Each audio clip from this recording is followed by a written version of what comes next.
Yeah, welcome back to the Brennan page. I am Dwayne Page. And this is Kyle Brennan. Today we have the luxury of speaking with Tom Downey, who's a scout for the Philadelphia Phillies and a major influence on the development of baseball in the Northeast. Tom is heavily involved in the Titans baseball organization as well as blue chip prospects. Tom is the director of CatcherMTRX on Long Island as well as Prime Infield clinics. Well, Dwayne, Tom has been a coach and mentor of mine since I've been 14 or 15 years old. Tom is on the short list of people I will call whenever it comes time for a baseball or even a life decision. And Tom is the first person that told me I should get into coaching and is the first time that someone told me I was good at this. So it is a pleasure for me to get the chance to speak with him today. Yeah, that's definitely a compliment that you hold in high regard coming from somebody like Tom. I've had a similar experience. I've known Tom since I was a player, a travel baseball player, and he's always been somebody that'll give you his time, that'll give you his effort, that'll give you his full attention. And when it came time for me to become a coach, he was one of the first people that I called. And getting in with the Titans when I was around 19 or 20 years old. And working through CatcherMTRX, it's been nothing but a pleasure to go from player being coached by him to somebody who's a mentor figure to a friend, sharing the golf course with him and whatnot these days. But what a wonderful conversation to have with him. It felt like a conversation we've had thousands of times, and I cannot wait to have him on again. I hope you guys enjoy this episode because I know that Kyle and I had a lot of fun doing this one.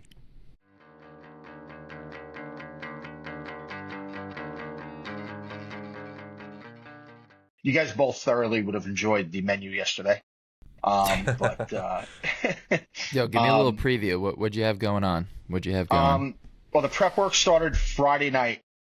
Jen did a great job prepping up. We had we just did the cutlets, but we used the cutlets in two ways. We just did a traditional chicken parm, but then we did a chicken Milanese, which stole from Rob Keyes, which basically is just a chicken cutlet, breaded chicken cutlet with just do like a mixed green salad, fresh tomatoes, fresh mozzarella, and like a very light lemon sauce dressing on top of it. Just makes it really, really good. Like Wow. lemon balsamic glaze. But then we fired up the ribeyes. Wow. Yeah, made the I'm ribeyes here for going. that. Yep. And Kyle, there's a new level to this now. A In new the level. backyard. Yes.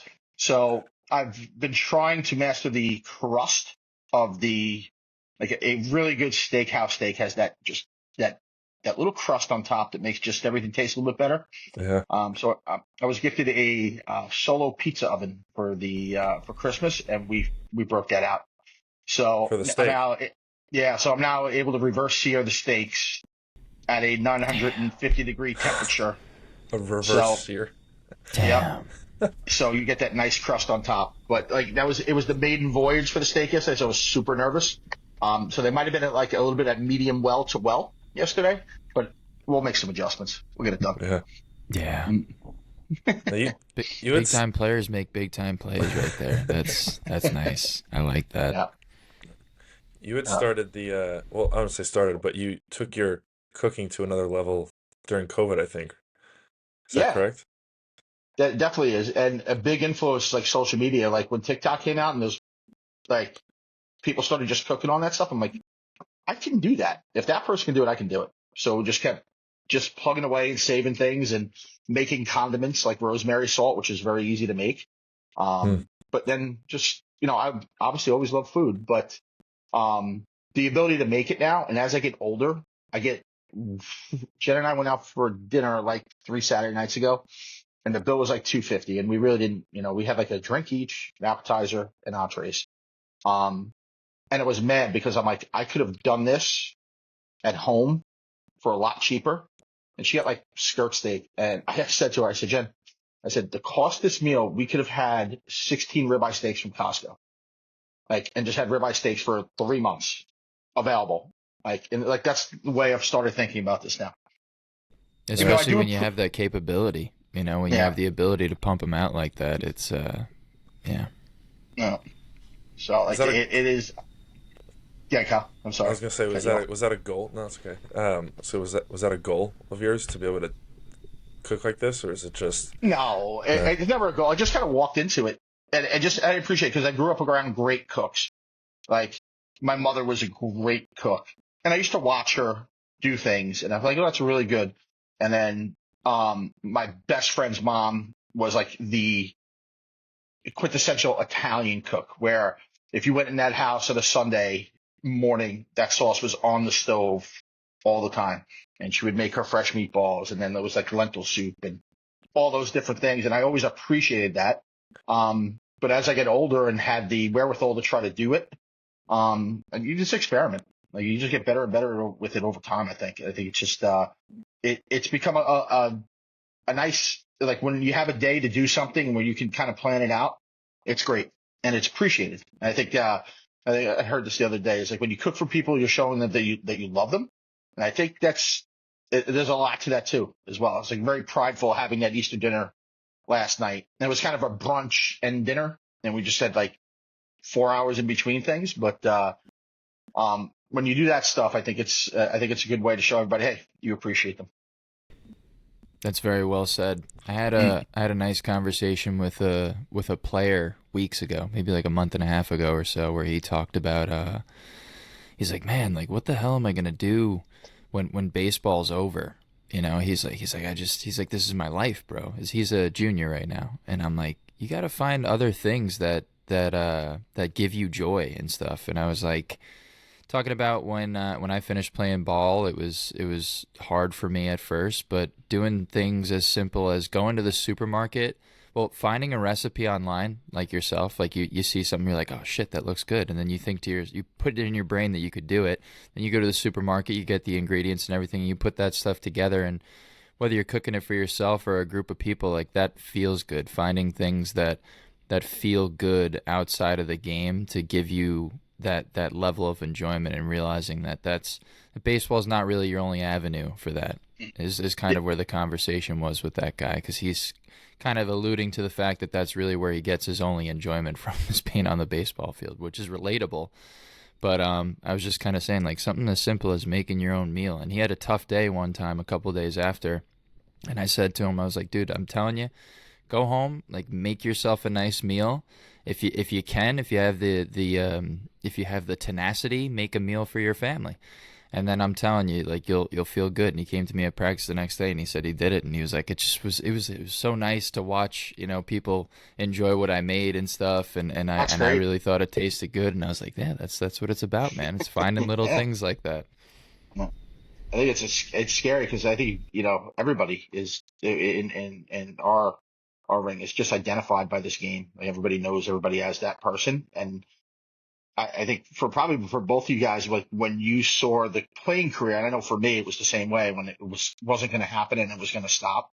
It's like what happens now, and just because you've just been identified by it your whole life, and we were all fortunate enough after the playing careers to make baseball our lives and still keep it going. But I think it's a scary thing. And when it ends, I don't know if you guys went through that, but for me, when I realized that just baseball, it was over, I was never going to be a professional. Like you get very bitter about that. Where I actually spent literally about 2 years just away from the game, just because I was just like, just so disheartened by it because it broke my heart. And it never leaves you. It's always in your blood. And then just those certain things you start, you get back involved with it and then it just keeps rolling and rolling. That's so true. I remember when I was soon after playing, so similar thing, like wasn't drafted, and then I came back from living in Buffalo for 5 years and going down the medical route and all this. And yeah, it was bitter. It was just kind of like, oh, there's nothing left for me with this. Like, I'll move on to something else. And you pulled me out to have a drink or two with yourself and some other coaches of mine, BA and Bobby K was there and maybe a couple others. and you're like, hey, like you're in the bitter phase right now, but like it'll come back. And I didn't realize that I was in a bitter phase. I just thought that's the way it was.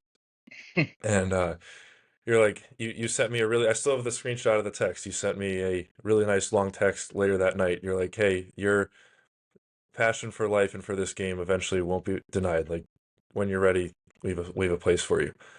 And I don't know what that meant. I thought we started helping out with the CatcherMTRX clinics, and then um, yeah, I think you fall in love with it again, but in a different way. Yeah, that's well said. That's well said. Mine was a little bit delayed. Mine was, I think, because I talked to Tommy, I think in 2000, I talked to you, TD, in like 2017 or 16, and I asked you about coaching with the Titans over the summer in between the spring and fall season. And you were like, dude, yeah, we'll give you your own team. And I was pumped. I think I was 20 at the time, and I had such a beautiful experience my first year. My team wasn't very good, but just small things like watching guys 13U hitting their first double, stealing their first base on the big field, stuff like that, and it was just like, damn, this it's a different kind of feeling. It's a different kind of good feeling about the game. And then I finished up playing. I had that moment my last game. We were playing at Cortland, got eliminated by Oswego, and my dad was kind of pushing for me to go and try out for the Boulders. He's like, oh, it doesn't need to be over. You go try out for Rockland, whatever. But I got off the field that day, and I was talking to him, and he was trying to be positive and say that, and I was like, I'm done. I'm done. And I knew that I had coaching, so I kind of just went right into it. I finished playing, I got home, and then it was summer ball season, and then I went back and I had to finish up my undergrad, and I was coaching with Steve Morse at Ulster, so it was back in the grind. And Yeah, I I've remember always that. I've always been a process oriented person, so the process was still there. I've always been about the grind. That's what I love, and being around the guys. So then I got that, and then coaching at Connecticut my first year in 2019 as an assistant coach, and we won a freaking county championship that year. So it was there, and then COVID hit. And then when COVID hit and we were all locked up, that's when the bitterness kind of crept up on me. I was like, what the fuck am I doing? Like this shit's over, like I was pissed. I was very, very bitter about everything. I was like, I don't have fucking anything. Like, look, COVID, it shuts everything down, and now I got fucking nothing. I got no hobbies. I got fucking, it's just like, what the fuck am I doing? Kind of thing. And yeah, it was slowly building stuff outside of the game to supplement what I was doing on the field.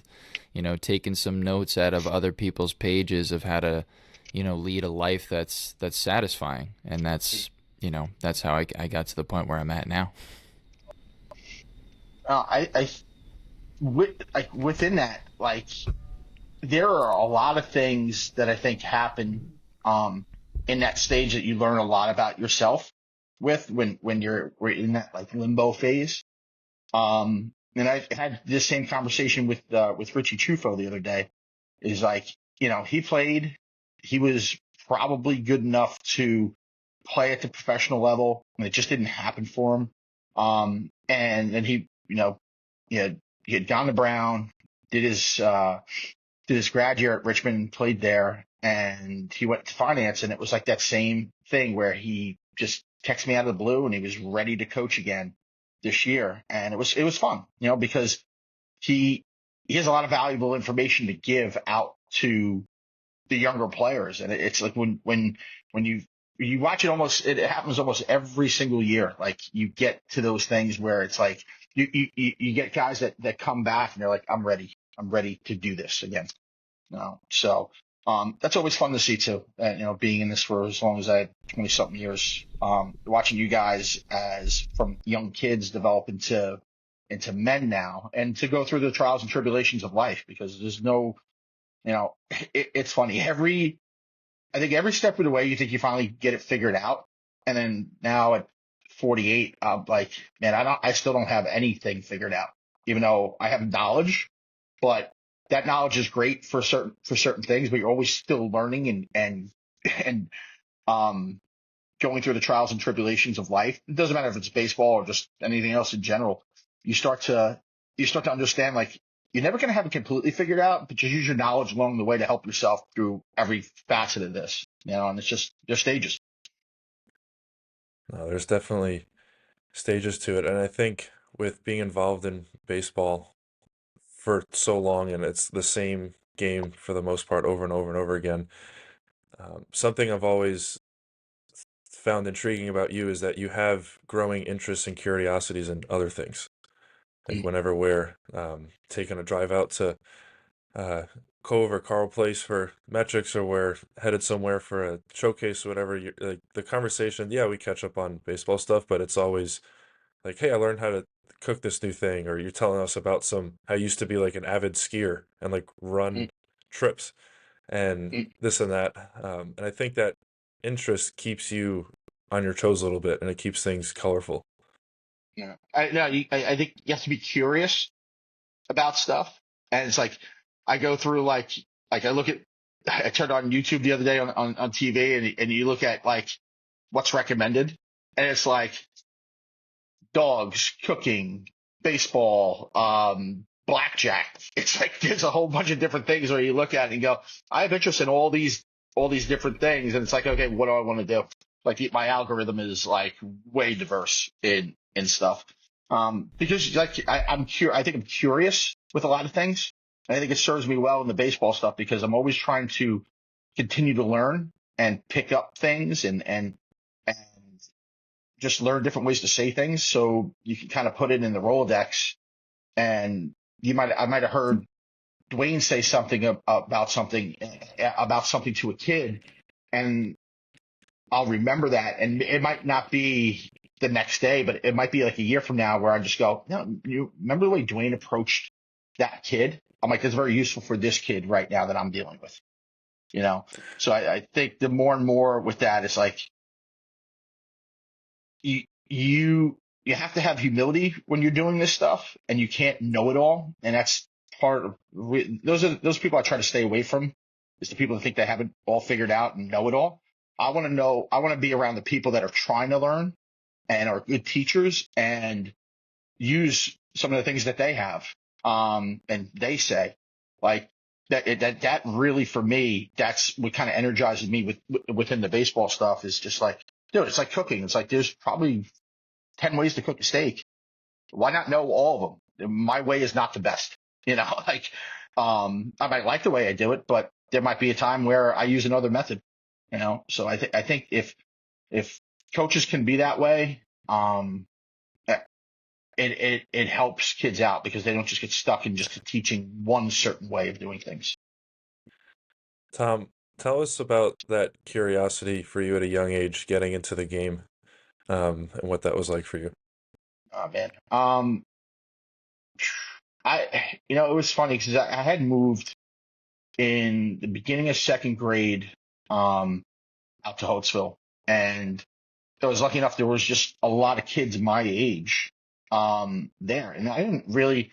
I think my mother might have signed me up for t-ball in Plainview where I had lived before then, but I didn't really know much about the game. I can my earliest remembrance of the game is my mother and stepfather watching the Cardinals Royals World Series. Um, and I just remember watching that. It was like my earliest remembrance of it. And there were like two or three kids in the neighborhood that liked baseball. So I was like, okay. And I'll never forget, like, we had this guy, Alexi, who lived across the street. He was like a junior in high school, and he used to come out and like hang out with us when we would throw a ball around the street or whatever.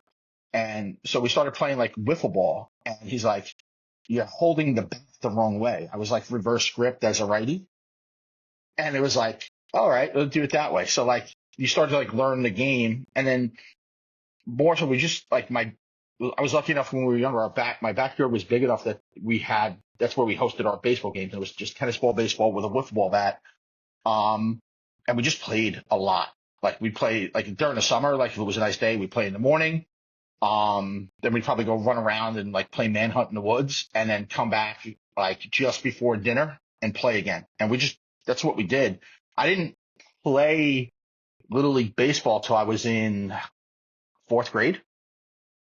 Like that was my first experience of like Little League baseball. That's what it was. So I didn't have like that traditional go from T-ball, go from coach pitch and go. I was like just always in the backyard playing baseball. You And said that's where that something. love comes from. Mm.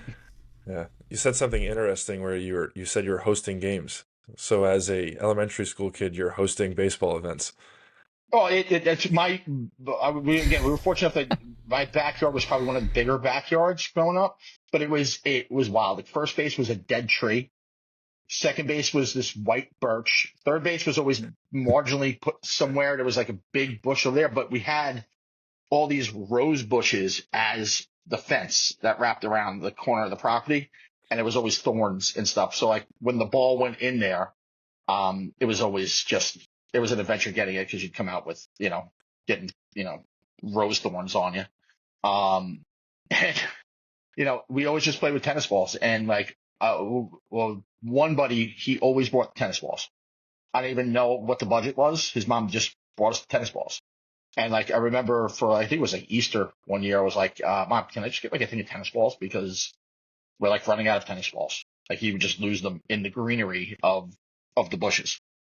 It was funny, but that's where it was. It just the backyard was fun. It was an old what was those red wagons? It was like those flyer red wagons. That was the strike zone. That's what it was, and that's just how we played. This is what we did. We didn't even use gloves. We just used tennis ball. Yeah, that's actually funny that's the way it started happening for you is as the host, just out there playing with the boys. Like that's the pure baseball experience right there, whether it's backyard, in the street, ball, like whatever you want to say. I think that's one of the more relatable things that we've heard on here is that beginning stages. When you started to get into organized baseball, were you able to take that same approach?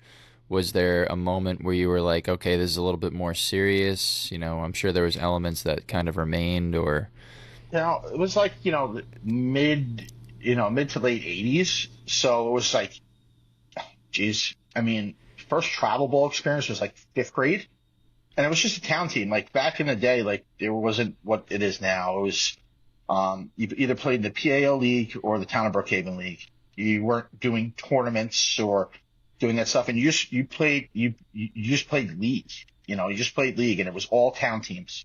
So it's like, and then you kind of as you went through that and you got older, and when it morphed into high school, you knew the players you were playing against because you had been competing against those same kids from the time you were, you know, in the fifth, sixth grade. So you knew these players. Like it was way different because now, when a kid gets to 8 years old or 9 years old, and Little League isn't serving him anymore. Like the parents just uproot him and put him in a travel program.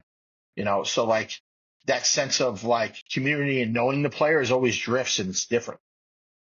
Like I think one of the greatest gifts and curses that we ever got was baseball heaven when that thing first popped up, because all of a sudden, and you saw it in like, definitely in Suffolk County, it was like, okay, like all the teams, like you wanted to play at baseball heaven at that point because it was the only, four field clove complex going. So it kind of diminished all the little leagues in the surrounding Suffolk County areas because all of a sudden, the three best players from Rocky Point were playing with the three best players from Port Jefferson, and they had like it was like a northeast, like Northern Ireland team, and then you had like the main travel teams, and you had all these sub things, but those teams were like competitive at that time.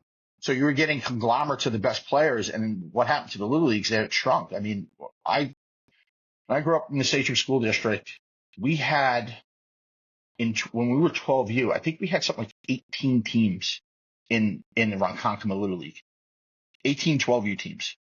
Like I remember, like the first All-Star that's team nuts. I made, it was like two players from each team, and I batted 20th in an All-Star game. And I was just like, this is wild, but it was cool because you got to play against some maybe kids in your school that you guys all knew, and they'd be like, it was just way different. It was just a different experience, way different. So, and I think what is happening, and you actually see it more in Nassau County baseball now is like those high school teams are a little bit more close knit and they play a little bit more together. Where if you go out to a high school game now, like it's one of the things that drives me nuts is like you go and watch and like see kids get up and they get up with their travel helmets on.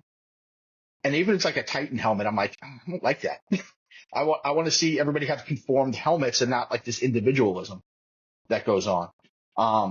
So with all those things, like if you go watch a Massapequa or a MacArthur play, like it just seems like they're playing for each other a little bit more than it is when you watch a good Suffolk County team play.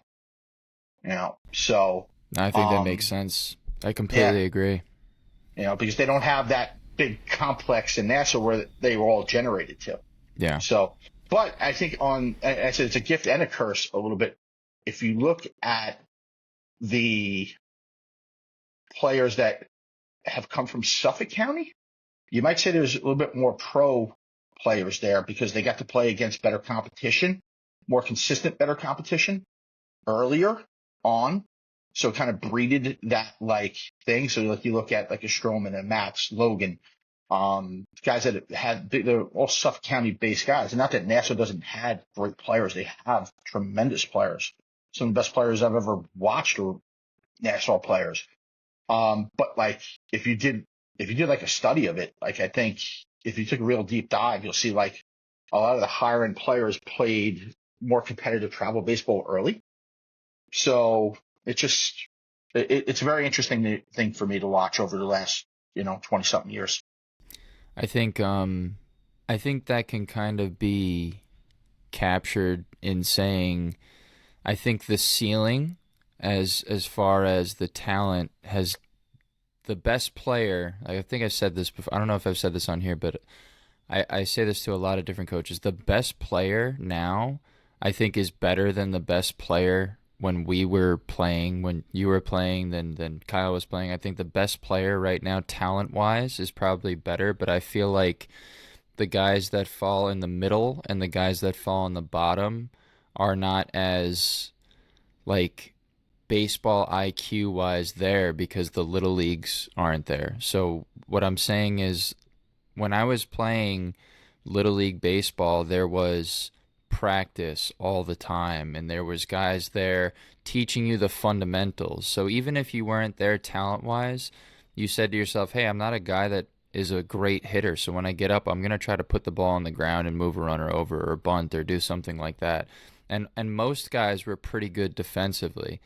Whereas now you see people that aren't known as a quote-unquote good player at a young age, and they're still trying to freaking jack home runs, and they don't care about defense, and they don't care about base running.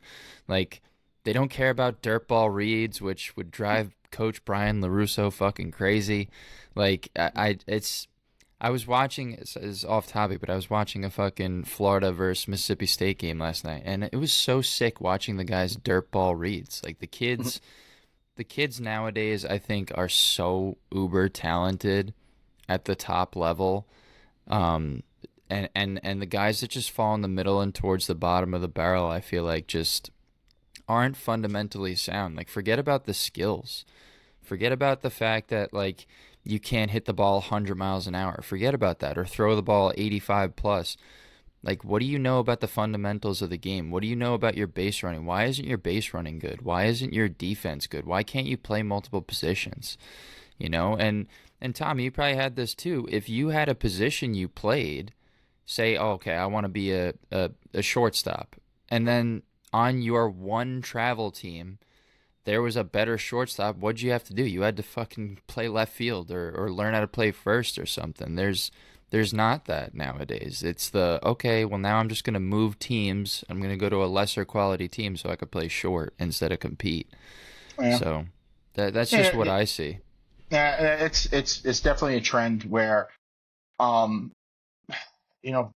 the Titans, I think the biggest thing that gets lost, and it's probably the hardest thing for kids and parents to embrace, is the intercompetition, right?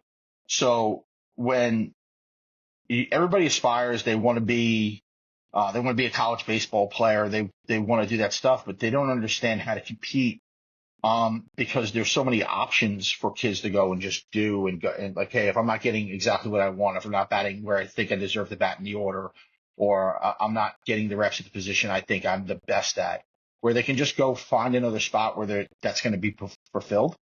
And it's wild because when you go to college, and you guys both know this, is like if you have versatility as a player, where you understand different positions, and you can go out and execute and play at those positions, like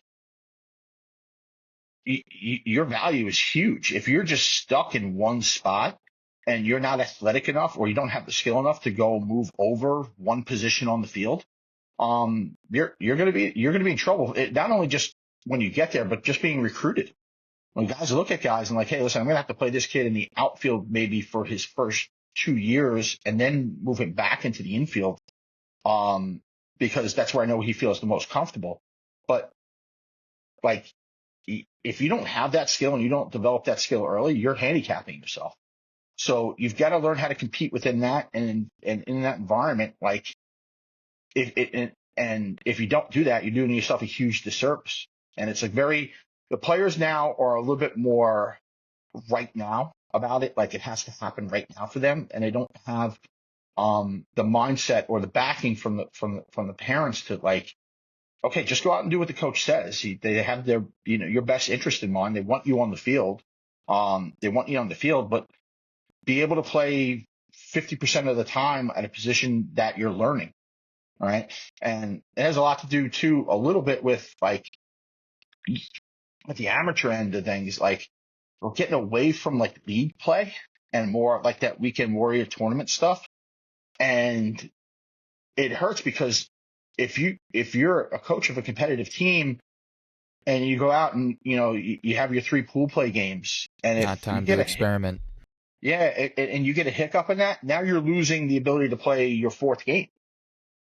So you got to play your kids a little at the positions where they're going to succeed the most and it's going to help the team the most, but the development goes away. And it's hard to experiment with a kid that, has a good arm, but is having trouble locating, and where you have to work through that inning where maybe, he gets himself into a little bit of trouble. And all of a sudden you're like, if we let up 2 more runs, we're going to get eliminated from playoff contention because of runs against. And it's just like coaching through that is so difficult because you're still trying to develop players, but you also want to play more baseball games and win. Because if you don't win, then that creates another problem. That's so interesting that you bring that up, because I'm reminded of what it was like at 16, 17 playing travel baseball, and when we would play Boys of Summer against some whatever team that we were probably gonna roll through on like a Tuesday, 6 o'clock, at Stony Brook. And the coaching I received was very like, hey, we're gonna work on this pitch, like catching a down and away pitch better the next inning. Or if someone was playing right field, they didn't normally play right field, they were talking about positioning. It was a lot more instructional. And then on the weekends, when you're playing so and so team from out of state in a tournament and the expectation is to win, the dialogue from the coaches was much more like, make sure you're standing here, balls hit, and coaches are yelling where the cuts got to go, and it's a lot more like micromanaging because they're Mm-hmm. trying to win the game, which is, there's nothing wrong with that. But if that's the only experience you have of baseball, then I think it creates this dependence from the player, or this assumption that the coach is going to guide me on what to do. And there's less of that, like in the moment, learning of the game. Yeah, it becomes polarizing, and I'm watching it now, at the younger levels, where as soon as the ball's in play, you have the coaches and probably a gaggle of 3 parents telling the player exactly what he should do with the ball, and the kid freezes. And it's just let them make that mistake at 11 and 12 years old and be able to talk about it. Hey, listen, you know what? You probably should have cut the ball in that situation because, now the runner advances to second base and there's no more. It's just like the kid catches the ball and is told directly what to do. And that drives me nuts. So just let them play, let them go out and play. Tom, Or do you think that has something to do with players not receiving criticism as well?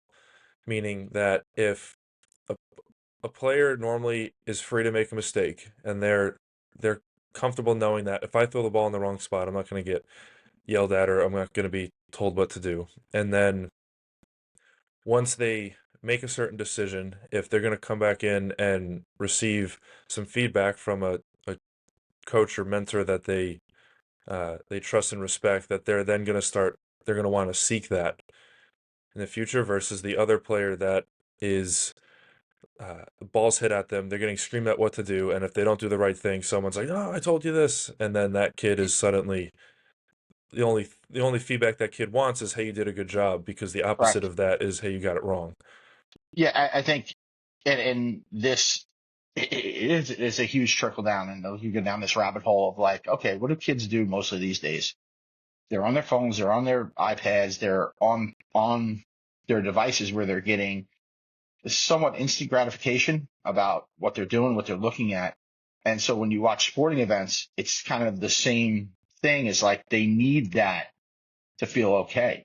But also, and another part of it too, is somebody said this the other day about Fortnite video game. I forget, it might have been somewhere online or whatever. It's like kids do this more because they can be a little bit more creative and not get ultimately criticized about something from an adult.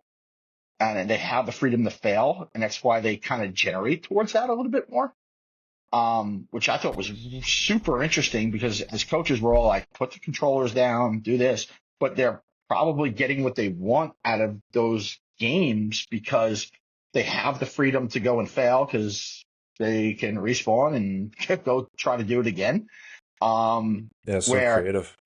yeah, so And that's where your where, creativity came from, dude, in the fucking backyard. You know, yeah, like you well, didn't that have Fortnite. You had that creativity to fail in those games. we had video games, we played them, but it Yeah. was like, at night, or if it was just a rainy day, it's like, okay, whose house are we going to post up to trade the controller back and forth as we try to, beat Mario Brothers or something like that. Like that's, we had that. We didn't obviously have the headsets and those things where you could just post up in your room and play with, eight of your friends, like as they're in their rooms doing their thing. Um, but it was fun. We had it. I definitely enjoyed doing it growing up, but I'd much rather be outside, like playing touch football in the street or, playing hoops in front of somebody's house. I'd much rather do that than jump on the video games. Yeah. No, No. what I'm saying is like the players nowadays, their creation, sorry, their creativity has a connection to a game like Fortnite. You had a creativity connection to sports Mhm. because of the situations you put yourself in to have those pickup football games or those tennis ball, baseball games in the backyard. I feel like I mean, I'm sure you guys have had similar experiences. When I sort of take the training wheels off with a kid that I'm training or a kid that I'm coaching and I'm like, "Hey, I want you to be creative right now."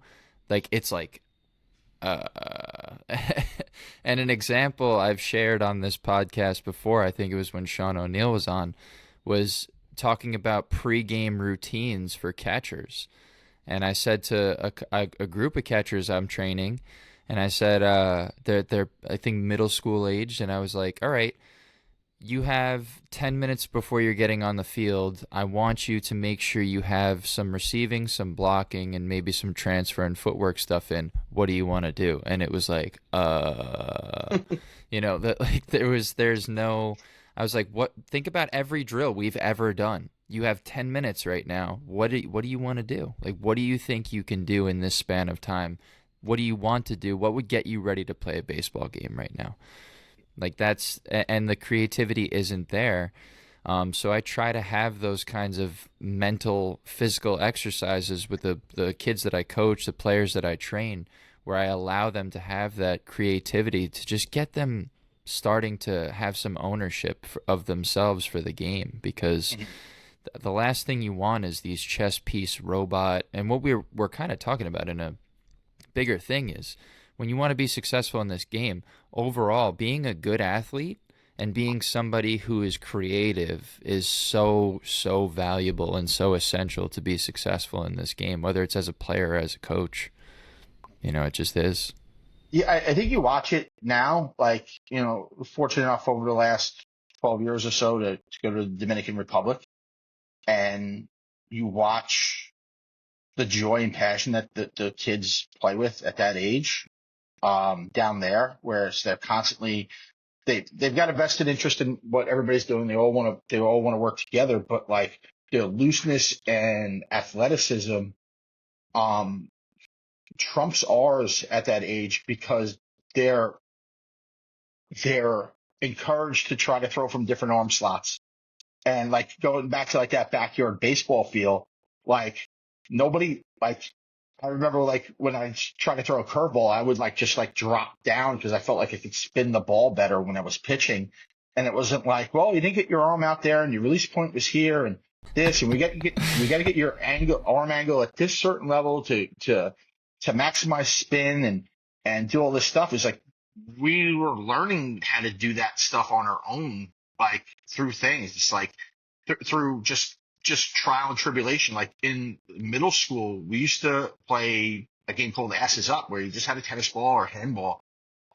You get 15 kids, and somebody would throw the ball against the wall, and if that kid bobbled it, the person next to him went out, try to peg the kid before he touched the wall, and that's it. And you threw from multiple arm slots, and just what you did, it was just you learned how to do that stuff. And now it's like, you watch kids that don't want to throw, they have to get to a certain point because they've been overly drilled into, okay, this is what you have to do to make an accurate throw. Where if you watch the elite level players play at the big league level, they've got every kind of throw in their arsenal, and it's just like we've taken that freedom away from kids through training. It's like, okay, you have to be here, you have to do this, you have to do that. One of the things that Dwayne that you did, when we first started the throwing progression with CatcherMTRX, and I loved it, was like you were just throwing the ball up or bouncing the ball, whatever, and like, okay, just throw it into the cross net, and there was no perfect way to do it. And like Yeah. I remember in the back of my mind going, we probably should explain this, like, because obviously we're putting some stuff out on social media where, like, I don't want it to be construed that our kids are just like throwing random stuff, but I'm like, it was beautiful that we probably should have done a better job of explaining, hey, listen, this is the drill right now. Guys are just being asked to get rid of the ball.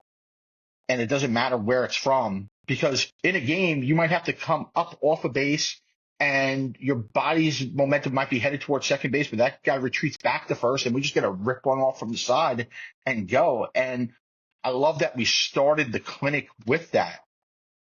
I think it led to when we were like, okay, and it might have been the last days that we actually put out the stopwatch before we did the Olympics, was like those kids had the freedom to throw from wherever they felt like to try to figure it out on their own, which I think is important. It's super important. Yeah, it's a drill I picked up from KB actually. Yeah. And some of the inspiration too comes from I think Kyle and I did it on Behind the Mask, where we watched the video of Ohapi making that wild throw from the side, and then we showed I think Buster Posey too, and it's just you don't make that play unless you practice just throwing from all these weird angles and stuff. And I don't know, I just find like it's our job as coaches and as instructors to create an environment that kids want to come back to, and I was working with a kid who's kind of like boxy in regards to throwing and just uncomfortable all the time, and he's like kind of yippy too, and he's trying to figure some things out, and I was just like, go stand in the middle of the turf, I have a crate of balls right here, here's the net. And I did that drill with him too, and he's had so much like anxiety around throwing the baseball, and it was just, listen, is it going to translate right now? Probably not, but it was so nice to watch him enjoy throwing the baseball, because it's like daunting to practice throwing with him. He shows up and he says, I want to work on throwing again, and it's like, because he's got some weird hitch when he throws, but I'm having him run around and slide and throw the baseball from all over the place, and all of a sudden he's laughing, he's sweating, he's freaking tired, and he's having fun throwing the baseball again. So, it's our job to create that environment where they can enjoy it, where they want to come to work. They want to come to work. Yeah, there's time to be like, all right, let's go. We got to focus. We need to really hone in on hitting this breaking ball because it's been a hole in our hitter's approach. We're struggling to hit it, and there are times to call attention to that. But if something's not working, like switch something up and make it a little bit more interesting. Make it like a problem, like a mystery. Like that you got to solve Yeah. it. Well, Dwayne, Oh, you had said it where that's probably not going to help him right now, but it will help him the most overall. Where I think so much we're so focused on here's the problem, let's give the predetermined solution to it now because we need it to help now. Where it's like if you're looking at a player who's 12 or 18 or whatever age, if there's somewhere they need to get to that's off in the distance. Now, for a college guy, it's like, hey, if he eventually wants to start and play at that level, he needs to do X. If he's 15 or 16 and he eventually wants to play in college, he's going to have to learn these things. Or if he's 11 or 12 and we eventually want him to experience competing at somewhat of a higher level, um, what you're focusing on will change if you keep the more of the long term. And I think when you do that, you give them the creativity and you open up the opportunity for them to experience certain things like, oh, remember when this guy made this crazy throw and he threw it over the first baseman's head and then there's this whole wild play and laughing with my teammates. Like those things open up more when you make like an acute in the moment mistake, but you've learned some things that will help you down the road. no, it's like give the freedom back to the players, like give it back to them, give it. And again, it's like, I think we search for so much structure that it's like, and as coaches, because like if you feel like it's not completely structured, that the value's not there. But I think the more and more that you can earn to trust the players and let them be free and move around, that they understand that randomness of what you're doing is part of the structure. So like if we could kind of create that culture a little bit more, and I think we're starting to get down that road, and what we do a little bit is like, just, it doesn't have to be perfect. It doesn't have to be this, but like we're just building a bigger fortress of comfort for you if we open up your variety of doing things. And I think just back to like with the Dominican, I think that's why you have, from such a small island, you have so much success because they love baseball down there. It's just, it's their passion. It's what they want to do. Everybody loves the game down there. And even when they get into, those camps, when they're younger, when they go to like their travel ball teams down there from the ages like 11 to 16 before they can, sign their professional contracts and get into a structured minor league system. Like a lot of the training down there is like raw. It's like, okay, let's flip over some tires. Let's hit the bat against the tires. Like I saw it in the Dodgers complex this year. They had a batter's box that was on both sides was like a sand pit. So like they were feeling the ground when they swing and they were like getting into the ground. I'm like, God, man, I would love to have something like that. And it was like the first time I saw anything like that. I was like, that's amazing. It was like having like two batter box size like sand pits. And like I'm sure they're doing like barefoot stuff in there, like where they're just like hitting in bare feet, like feeling the ground, feeling the earth, and how their body has to work into the ground more than up and away from it. So like I almost want to have our kids while we were hitting in the cage there take their shoes off and just take rounds in that batter's box, but like we just didn't have the time, or like I think the kids would have looked at me like crooked. But I'm like, this thing is awesome. That's definitely a strength of, we'll say Dominican because it's that country, but just Latin coaches in general, is they relate something random, like, oh, the let's say the field's crooked, right? Where the back foot of the right-handed hitter is taller and like angled wrong, and then there's a giant hole where your front foot's supposed to land, and it'd be easy. Like American player would be like, this box is wrong, I can't swing, and not saying that the Latin player wouldn't complain about that, but the Latin coach will find some sort of way to turn it into a drill and to relate it to something else that they've done before, and they connect that way better. I think that the based on the education system there and where the players are at from that standpoint, it's kind of a net like it's necessary to relate things in that way, but Mhm. like they'll turn something that's a call it adversity or just yeah, like something that's suboptimal, and they'll turn it into some sort of drill and they'll relate it to something like, hey, come on, do it. And I think um that's something that we lack. You go like, I always say like, when we're on the bus going from like the resort um to whatever academy we're playing at that day down there, and how many times you see like just a random baseball game pop up, or kids playing taps in the street where they have, a mop, a mop stick, and they're using those big bottled water caps to hit. And like in my scouting realm now, like I want to see guys when I watch hitters that have the ability to manipulate the barrel. Like that for me, if I can see a hitter that way, like where they get out in front, but they've done a good job of holding posture and they can just flick their hands at the ball and have a result.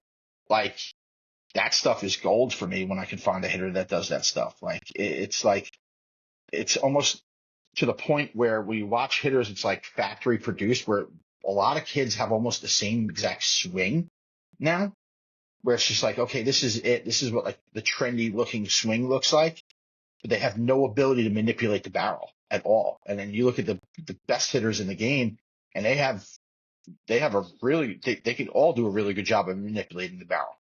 Like that stuff for me, like we need to watch that more and reward that more. And again, like the best swing I saw this year out scouting so far was the kid was facing a good high school pitcher, and it was a slider that was a really good pitch. The pitcher executed, and the kid just stayed back and hit the ball like 380 the opposite field with just way out in front and just kept the barrel behind it. Where I could go out and watch another hitter that's really good, and that pitch is just going to swing through. Like he doesn't have the ability to do that. So it's, those things like it all ties in. And I know the kid that I saw do that doesn't have a hitting instructor, isn't in that like circle of like, I've got my strength and conditioning coach, and I go hit on Tuesday and Thursday nights, and I have this and I have that and I have this. This kid is just playing. He's just playing, so there's something for that. Yeah, it's better to take a player like that and over time learn to be disciplined within, hey, swing at a certain part of the zone or, make a certain move more consistently or whatever. I think it's easier to do that than it is to take someone that's got one swing and teach them how to learn a second or third. Um, for you guys, like when you guys listen to hitting instructors or watch something on social media, um, I think I know the answer to this, but like how much have you guys gone down where like you have things that you look at a player in their swings where it's like in a non-negotiable if the kid doesn't do it, do something where like you don't think it's going to be able to translate to the game? You're asking like what are the non-negotiables? Yeah.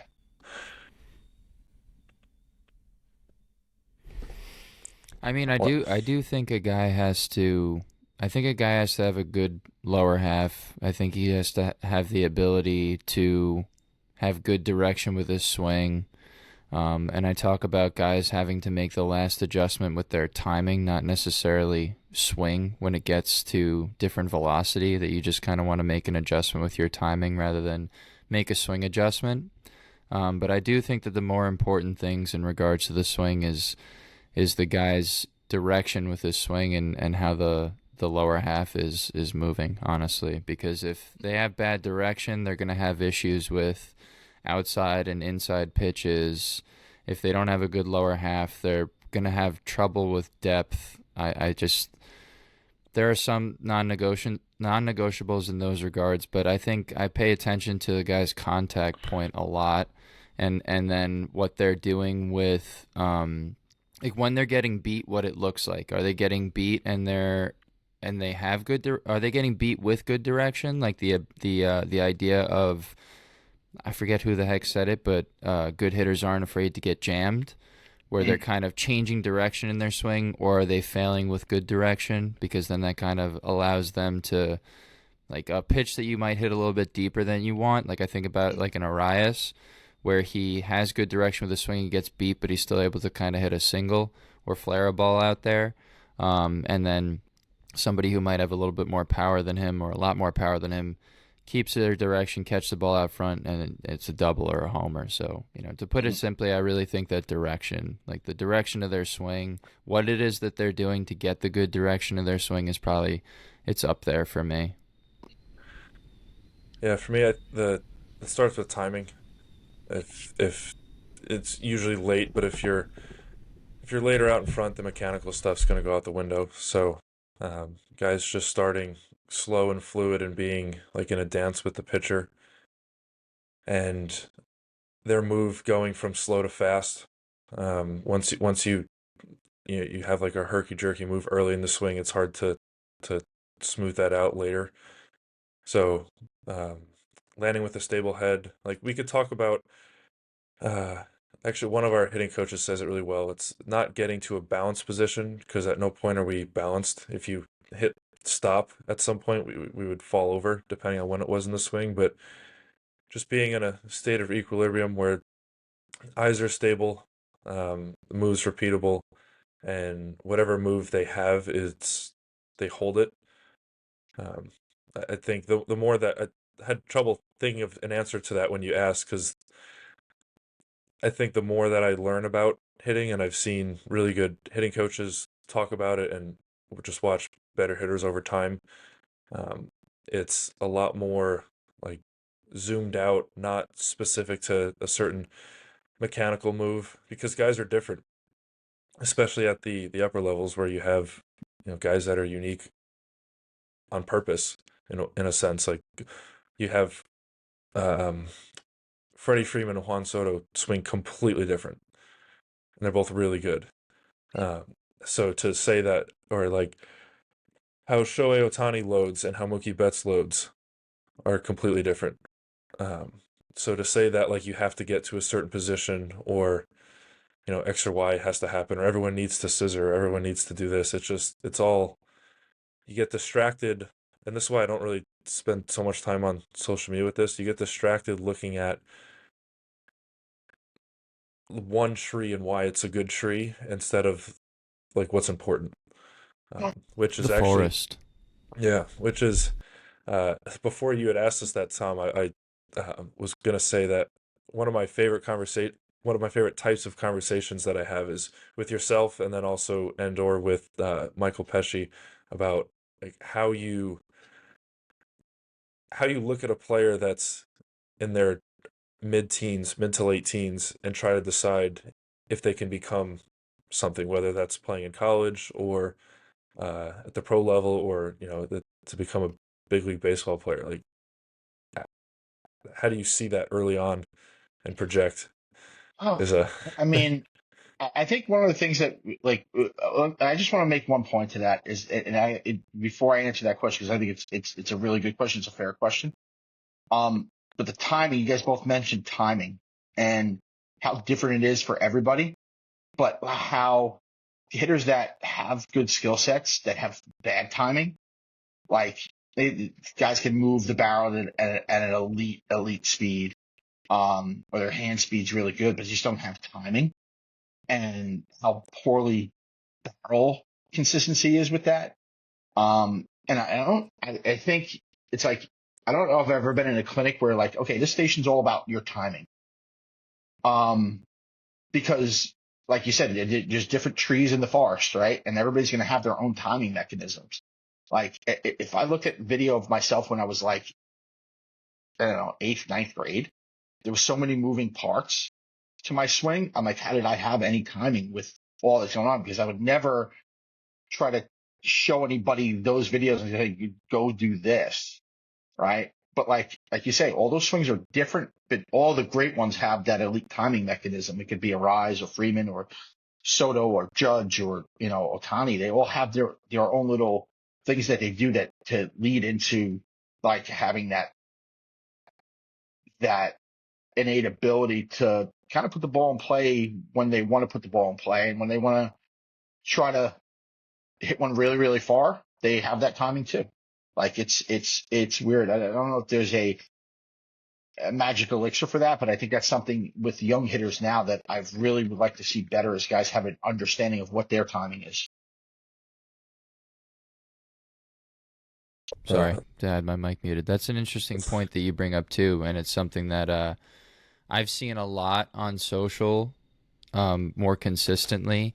You talked about swing speed, and I don't know how much. I mean, I'm sure you guys are actually seeing this stuff too, but how the lower swing speeds and guys having like high exit velocity because of their timing or their ability to just meet the ball where they want when they want to. So I think that that's an interesting trend that I've been seeing a lot more, because I think over the last maybe 10 years or more, probably maybe more, where it's got to swing the bat hard, which in my brain makes sense. And then making the adjustment with the timing to that hard swing with the good barrel speed. And now, I feel like it's been the last year or two where guys are talking about like a Mookie Betts that has a slower swing speed, but still, hits the ball the way he does. The guy's still, an MVP type player. Because he's on the barrel. Yeah. And it's like I played the golf the other day with a friend, and I would say if we got on the track, man, like my club head speed's probably faster than his, but when we both had good bolts with the driver, like he had me by 10 yards every time, and it's because he's all over the face of the club. And I know enough now about my golf swing when I get it off the toe, or I get it thin, or I get it a little bit fat, or I get it towards the heel a little bit more, so I understand that. But like he's flush on the face of the club every time, and it leads to a better result, like a more consistent result, and the ball going further. Like, and that's, I think the same thing happens in baseball, is that guys that can find the barrel more, you have guys that have these tremendous barrel speeds that don't hit as many home runs as the guys that have lesser barrel speeds. It's very, very interesting. But Kyle, back to your question about well, actually, Tom, so point with that, I'm going to ask a slightly different question. So, to steal a quote from Tommy Weber, there's power within precision. There's not precision within power. You hit the ball a lot, then you have the opportunity to, hit for power. If you're searching for power, then you're going to miss a lot. But and then I was going to bring up golf because you guys both golf, but you beat me to it. Give it to me. Instead of asking you like, hey, how do you scout hitters? I'm more interested. Can you tell us how you got into scouting and what that whole journey is like? I'm much more interested in that. So when I first started coaching with the Titans, there was an older scout, a guy named Ed Mathis, who was a scout for the Reds.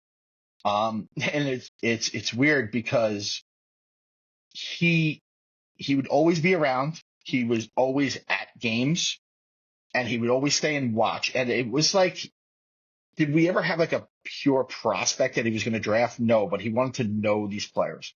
So I just got to know him because he was coming to a lot of the games that I was coaching. And he asked me, the first thing I had an inkling with scouting, it was two things that he asked me to do. One was help at one of his open tryouts that he had at, was Upper Room Christian Academy, which is like right on Deer Park Avenue. He had a workout there for like college and high school players, and he asked me to just come through a BP and just be around. And I was like, yeah, absolutely, I'll do that. So I got to know Ed well, and I got to see his style, and he didn't love players, but when he really liked a player, you knew it. Like you knew that he really liked that player. And I think I'm a way different scout. I like try to really like a lot of players and then figure out the reason why they can or can't be a pro at that certain point in their career. So that was like my first inkling was with Ed and running around with him. So then, is that did seeing him get you interested in scouting, or did you already have the interest and then you saw him? I don't know if I had the interest in scouting at that point, but like I was intrigued by it. I was interested. I was curious. Um, and then when I wanted to be a scout, like I was like, I want to do this. Again, I was around more of them. And with Sal Agostinelli, I'm, great mentor, great friend. Um, and the opportunity opened up to be an associate scout in 2012. And I'm like, he's like, you're not going to get paid to do this. You're just going to go out and watch baseball. And I was like, yeah, I'm watching baseball anyway. So sure enough, like, yeah, I'm going to be around college games. I'm going to go to college games. I'm going to be around enough, good players at the high school level to help with this. So Sal is the head of international scouting. At that point, and so he was just traveling the world looking for players. But as we know, Sal lives in Kings Park. So when I would see a player that I kind of like, I'm like, Sal, I think maybe you need to see him. Because he was way more involved with the draft at that point. But my first person that that was like technically my boss was a guy named Eric Valent, who had played in the big leagues for a while. So that year, 2012, is when Stony Brook University was very good. They had 7 players drafted that year off that team when they went to the College World Series. And he taught me a really good lesson there. He would send me to the game, not just to watch all the players, but a particular player that day. And we ended up drafting the third baseman, Willie Carmona, from that team. But he would send me to the game and he'd be like, just give me the velocity that Patrick Cantwell makes his contacts with. So you're not scouting the pitcher, but I would just want, when Pat gets up, I want to know what pitches he makes contact with and what the speeds of those pitches are. So he would send me with just a detail. That's all I needed to know is like, okay, on this pitch, he hit a single. It was on a curveball that was 78 miles an hour. And it's all I had to do. It's all I had to report back to him. I didn't have to have like a game report for him or anything like that. So just by doing that, he showed me how to look at certain things. Or like, if it was a pitcher, he would just be like, all right, just lock in on the pitcher for the day. That's all I want you to do. Even though there's 3 other prospects there, I just want you to lock in on the pitcher. I don't care about anything else. So he showed me how to, indirectly showed me how to just isolate certain things. All right. And then, the next guy I had is still scouting with the Dodgers. It wasn't warm and fuzzy. It wasn't that. He would just come see the big prospects. That was around when you were playing. There was just 1 year with that. And then the person that I ended up where we started really rolling up here with players was a guy named Alex Agostino, who lives in Montreal. And he was the area scout around here for 6 or 7 years with me. And, between Sal, myself, and Alex, we did damage here, as you guys know.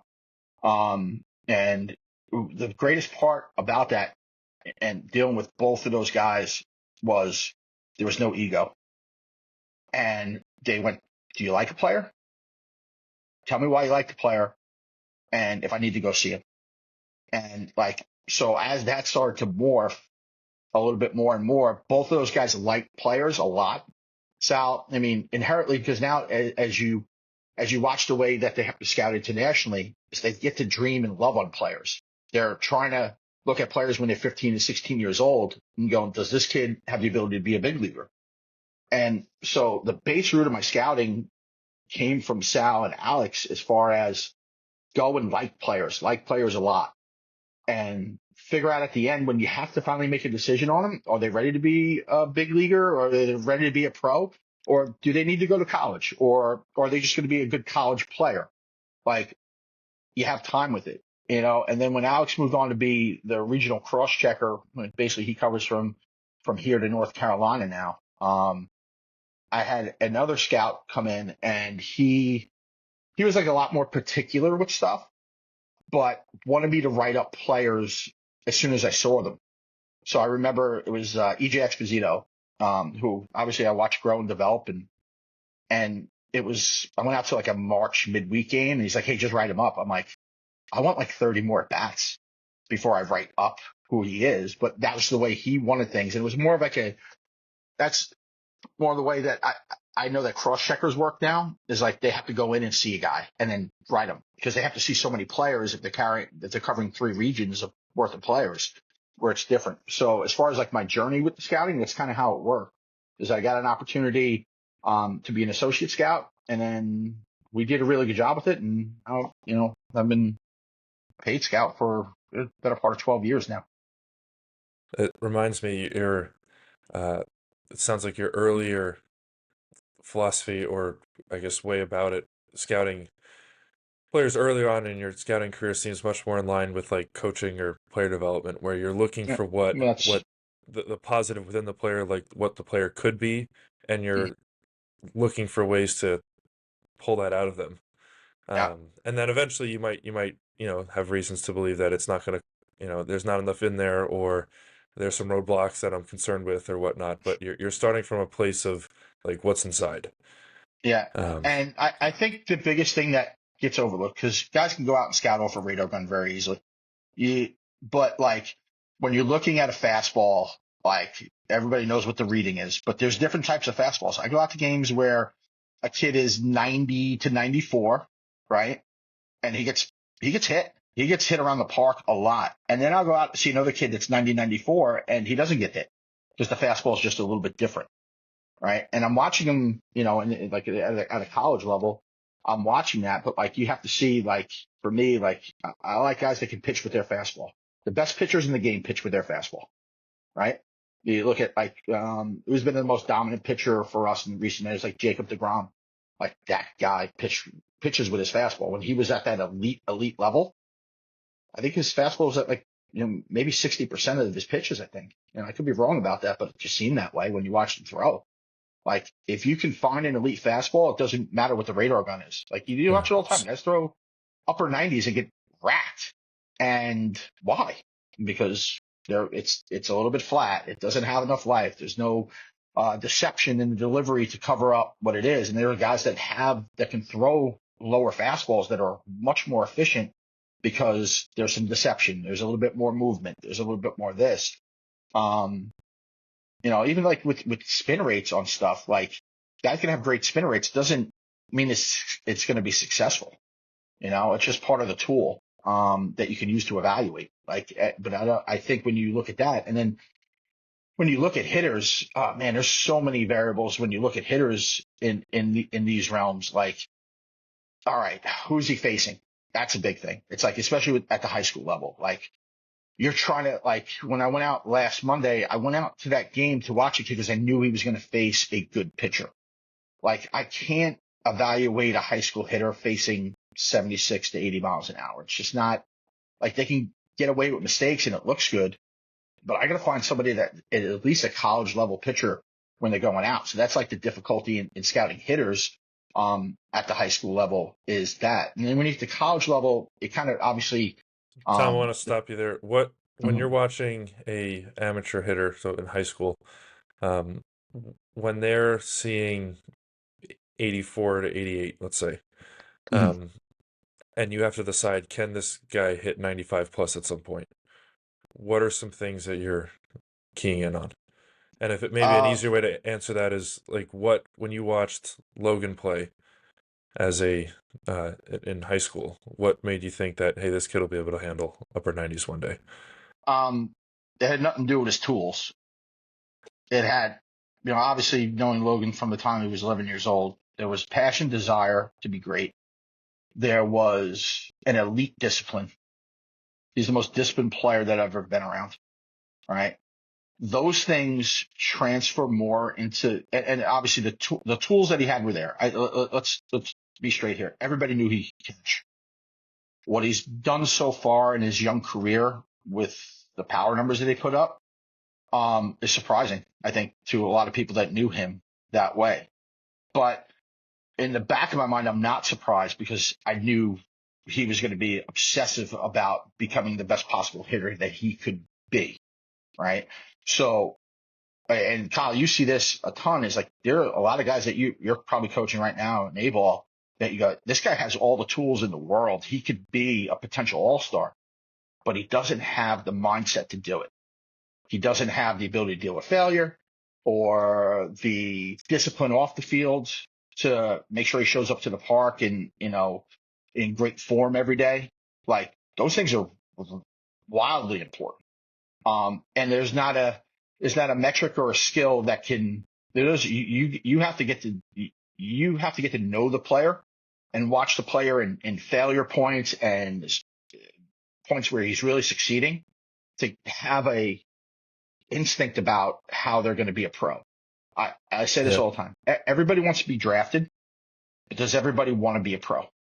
There's two distinct things. Everybody would like to get drafted. Everybody would like to have their name in lights, and like it's a culmination of all their work and all this and their ability, and it's shown, hey, listen, I have the ability to be a professional. But are you actually ready to be a pro? Or can you handle the rigors of professional baseball? Because it's not as glamorous at the minor league levels as everybody thinks it is.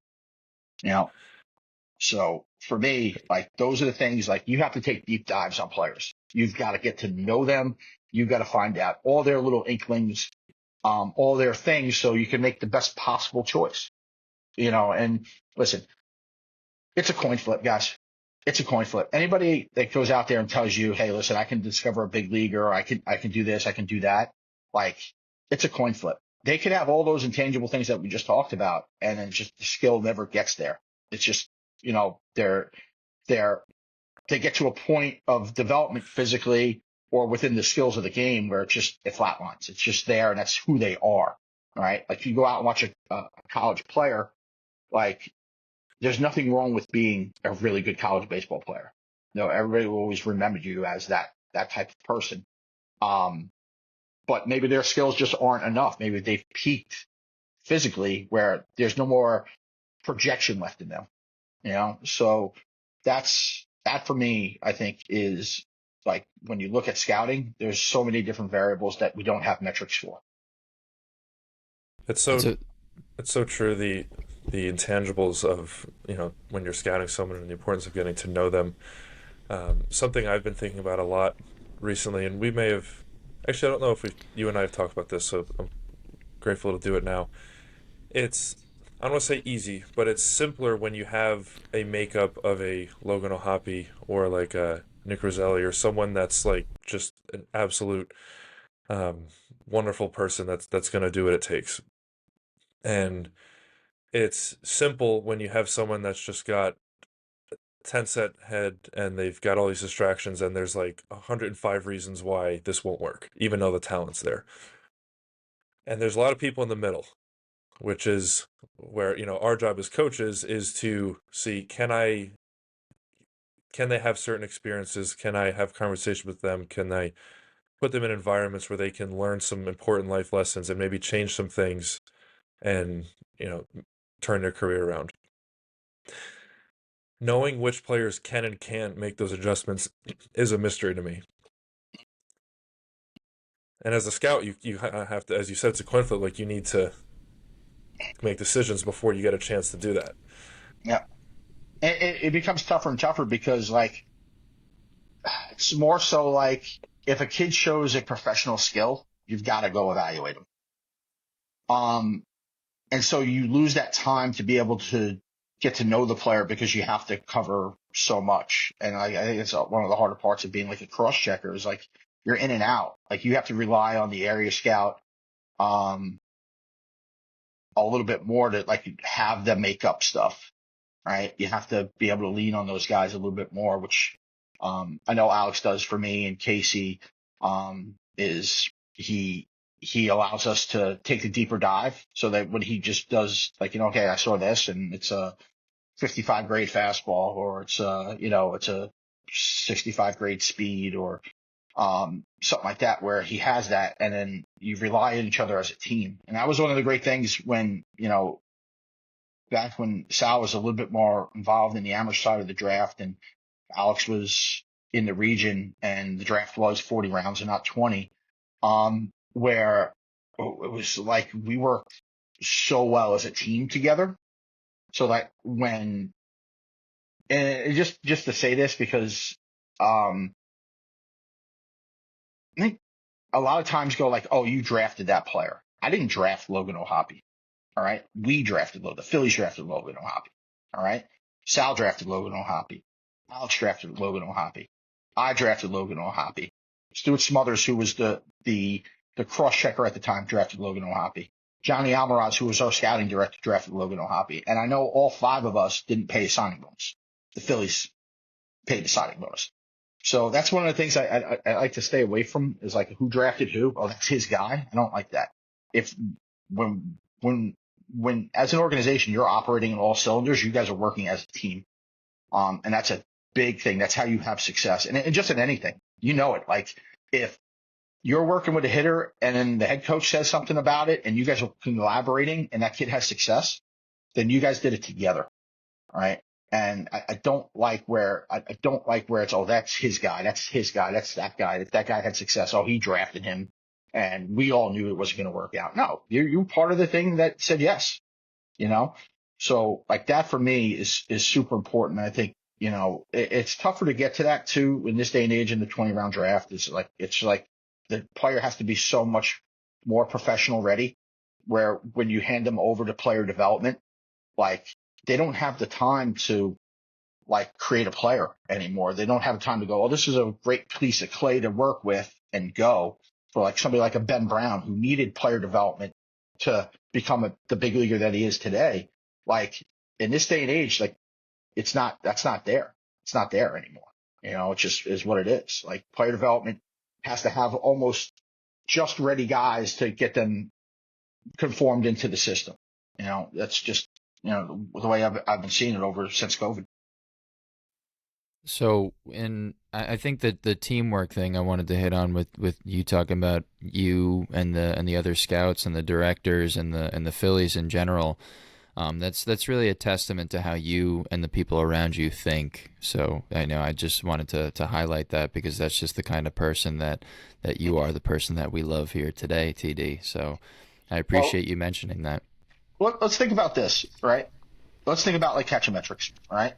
We all love it. We all generate back to it. We all can't wait for it to happen and all that stuff. And I think about me when we were first going with it, like how structured and like if I said you were doing receiving and you were doing blocking this, I'll be like, I want it this way. And it came to a point, I'm like, what am I doing? Let these guys, these are all great coaches. They all have great minds. Let them be free flowing. And I think you guys noticed it over the last like 3 or 4 years. I'll say like the closing piece and the opening piece, but it's like, okay, you have receiving today. Like this is what we did last week in there. If you want to build off that, that's fine. And just kind of letting you guys breathe as coaches and saying, instead of being like so structured where it's like there. And that's where I think we get the best out of it is like where I trust everybody enough to step away from it where I can just go, we're fine. Like whatever Kyle ends up doing blocking wise today, it's going to be great. Or whatever Dwayne wants to do throwing wise, it's going to be great. You know, like, and I so like Dwayne, like when we talked about like, we did the opening throwing progression stuff. Like, I'm like, what's Dwayne doing in the back of my mind? I'm like, what's going on here? And I'm like, just let it happen. And it was beautiful. It was great. I was like, yeah, let's go with that. Yeah, right? I think that's a mark of good leadership, you know, and I've always noticed that though, as a younger coach coming up, I was around guys like yourself and Berger at Connecticut and then Tommy Caputo now at St. Joe's. Like they all let me just do my job. You know, they all let me do what it is that I had to do. And then being a head coach and taking Wags as an assistant coach for the Titans, I followed suit. Just let him be who he's going to be. And he's developed into a fucking incredible coach and instructor. You know, so you just got to let the guys do their work. So, Dwayne, remember when you said you wanted Mark to be your assistant? Yeah, no, I remember. It was crazy because Mark as a player didn't say anything. Yeah. And I'm like, all right, yeah, I like Mark, but like, is he going to be a good coach? And Mark has blossomed into being a tremendous hitting instructor and a really, really good coach. Yeah. And it's like those things, like those people get better, people change, people get more comfortable in their own skin, and then you see what they really have inside. Like with Mark, Mark's nickname was the Terminator. Yeah. Because he was just so driven. He didn't say anything. He just went out and smashed and raked and ran around and did all those things, and he was a wonderful player. And it was like, but that was Mark's personality. It's just what it was. He showed up to the park and just did his job and wasn't super interactive with his teammates. And it was just more of like that. That's what I had of Mark when he played travel baseball. It was like, all right, Mark's going to come here. We're going to put him in the 4-hole, and he's going to do his thing. Yeah. Like, that's it. Yeah, it's been cool to see him become the coach that he is today, because I mean, I knew him because I've been, best friends with him for so long. I knew interactively how he is. But just watching, when you give them their space, you give guys their space to do their thing. My thing as a head coach is I always like to hear my assistant coaches talk before I do. I want them to have their input, and it even goes to the players too. I want the players to have their input too. When people have ownership, it's easier to show up to the yard. If you're the one person talking all the time and making all the decisions and stuff, it can just kind of become, like Cap says this all the time, it could just become background noise. When you have different voices saying different things and taking accountability, it's easier to show up. And you also have a pulse. You have a finger on the pulse of the team. You know what it is that they value and what they need to work on. So and again, just to bring it in back to you though too, it's like watching a guy like Michele come in too, dude. Like I said this. I don't know if I said this here, but I've said this to a couple people. Watching him go from player helping out at metrics to what he is now was so cool, because you hear it in the way he speaks to the players. I think he's a freaking fantastic young coach, dude. No Like, question. oh my God, bro. Like, just watching him go from that, like I said, like that player helping out to the coach that he's becoming has been so fun. And I said to him too, because he mentioned how he's helping out with Sachem East this year. And I said, he's like, oh, I'm just kind of here. And I'm like, dude, be who you're gonna be. Say what you got to say. You're around guys that are gonna let you do it, and anywhere you go coaching wise, like just be somewhere where you can be yourself and learn and make mistakes and everything, but just go all out, because it's been so cool watching him. Because I loved watching him do the metric stuff the last couple of years, but it changed a little bit when I saw that he stopped playing and now he's, coaching, he's doing the Instagram stuff and he's instructing. I'm like, dude, this is exciting to watch. It's cool. It's cool to watch all you guys do your thing. And it's like like I've been fortunate enough to know you guys since you're, like 13, 14 years old. And it's like, then now all of a sudden it's like you guys are becoming young men and you're becoming your own person in the realms of what you guys do. And like you all have like these little things that you all do so well. And just watching that, you're like, man, this is cool to watch. Right? That's the gift of getting a little older, I guess, is like being able to watch you guys go from boys to men. Like it's really fun. It's a lot of fun. It's one of the great joys I get out of what I'm able to do with all this stuff is have you guys come back, be part of it. I want it. And that's always been the point, is like, and I think I open up every CatcherMTRX to this. Our goal is for you guys to come back and coach. Like if we've done that, then we've done our job. Like the good players are going to come out of it, but like the guys that want to come back and do it or find time to do it, because not everybody's going to go down, the career of baseball, but like the guys that want to just at least show up once a year and be like, hey, I'm here. And like, if you need anything, like I can do it. Like, yeah, like that's really the goal point of everything, is like to have that culture where you guys feel like it's home. I want to be here. I want to do this. I want to be around the guys again. I think it's an awesome gift. Yeah, I was going to bring that up, if you didn't mention it, was that you're not just saying, you know what, Kyle, take receiving, and Kyle's some guy off the street, or Dwayne or whoever. These are, or Michele, who, by the way, I've given like all my clients to. Um, these are people that, as high school kids, you have been assigning responsibility, and you've been looking to try to grow them as a leader, and you've been looking for, like, can this kid become a coach for this clinic at some point? And when when that player proves to you that they can, and then hey, I was going to have him as the assistant with blocking today, but the other guy called out and it's him. You're like, let him run it. But that trust was earned over a few years, Oh, and sure. it was sought out. So I'm Mm. glad you highlighted that. Yeah, those points are like the comfort level that I think myself and Chris has with it, and um, it's just to that point where like you're watching these things like it's really cool. It's really really cool to watch you guys just flourish into the coaches you guys are today. It's like a really proud thing too. Yeah, well, you've been around the game, longer than we have, obviously, and you've seen that those kinds of transitions happen. What it like? Because I've asked Cap this before, but and the answer from him is kind of yes and no. But are there players that you watch, whether it's through metrics or just in general, and you're like, that guy, like, he'll end up coaching, and you were right? Like, were there guys that you watched? Because me personally, I never thought I would coach until I played for Tommy Caputo, and then I was inspired to start coaching. Are there players that you watch and you're like, that guy's gonna coach, and it I think happened? I think you look at a kid and you go, that kid could be a coach one day, like he could, but it depends where life takes him. Like that's like it depends where it goes, but like eventually it pops up again where like maybe they're not coaching, but like all of a sudden they have kids and then they're back in the ring of things.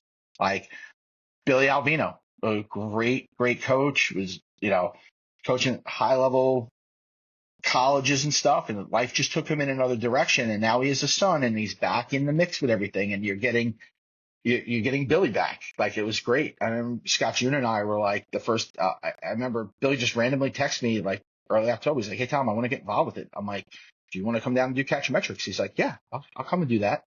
And I'm like, "Wow, this is awesome!" Like you have Billy, who was one of the most decorated catchers to ever come out of Long Island, come back and do their part because he's got a young son now and he wants to kind of be in the mix with it. And then I was down, guy named Jimmy Negrich, who's a scout with the Cardinals. Him and Billy coached together at Pitt, and Jimmy and I had lunch, before, going out to see a player, last, 2 weeks ago. And I'm like, I'm going to call Billy up, see if Billy wants to come.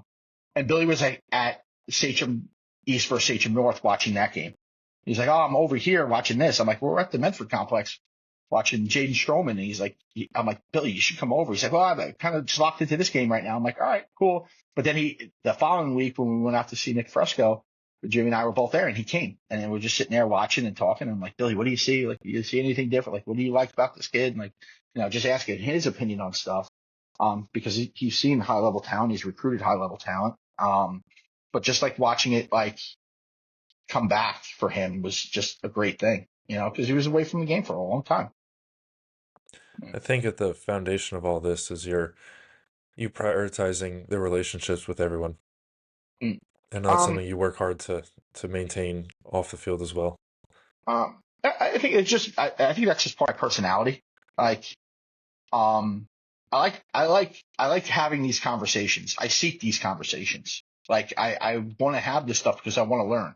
Like, I want to learn everything you're learning, Kyle, with your experiences. And the same thing with you, Dwayne. I want to learn what you're learning, like coaching at that level now. Like, what's the difference between when you were of head coach at varsity level compared to, now what you guys are doing at St. Joe's? Like, you guys are a perennial top five team, Division III team in the region. And like, there's different approaches to things and stuff. And I want to learn that stuff because I'm not on the field coaching every day. I'm not doing that. I'm always with the clipboard or the radar gun watching from behind. So I have a thirst and want to know what you guys are doing and what you've tried and what maybe you tried a different thing with somebody and that failed, but you re-up with something else with that player and that worked. Like that stuff, like that's my fuel. Like I need to have that. So that kind of goes into why I like being social with you guys and like having coaches meetings and doing that stuff. Like, having that stuff because I want to talk about these things. It's just that stuff for me that gets me going. Like when you know we go out to have dinner or something like that. Like I want to take a deep dive into those conversations and I want to have as many people around as possible because I want to learn. I want to learn, and I want to take stuff that you guys are saying and be able to apply it when I'm in a position of teaching, or use it in the scouting room where you said something and it kind of clicks in this situation where I'm looking at that and I go, remember when Dwayne said that about this, and that might apply to this kid when I'm looking at this kid do this. And it's for everybody that I come across with this. Guys that I played with growing up that are coaching now, guys that I've done lessons side by side with, like Tommy. Like Tommy and I did lessons side by side for like 6 straight years.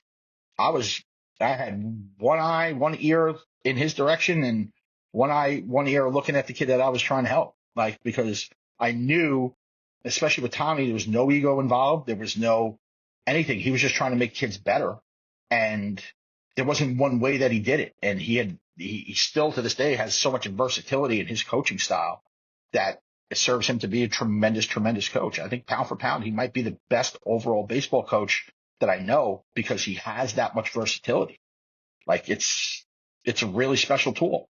All right. And I just want to be able to harness some of that energy when I'm in those situations, to be able to go into my Rolodex and be like, remember this in 2012 or whatever, like that. Those are things that really get me energized, man. Yeah, the whole the community around when again, it's your ability to surround yourself with good people is I think is second to close to none, because you are constantly around people that you're enjoying being around. Like I think about like a Sal.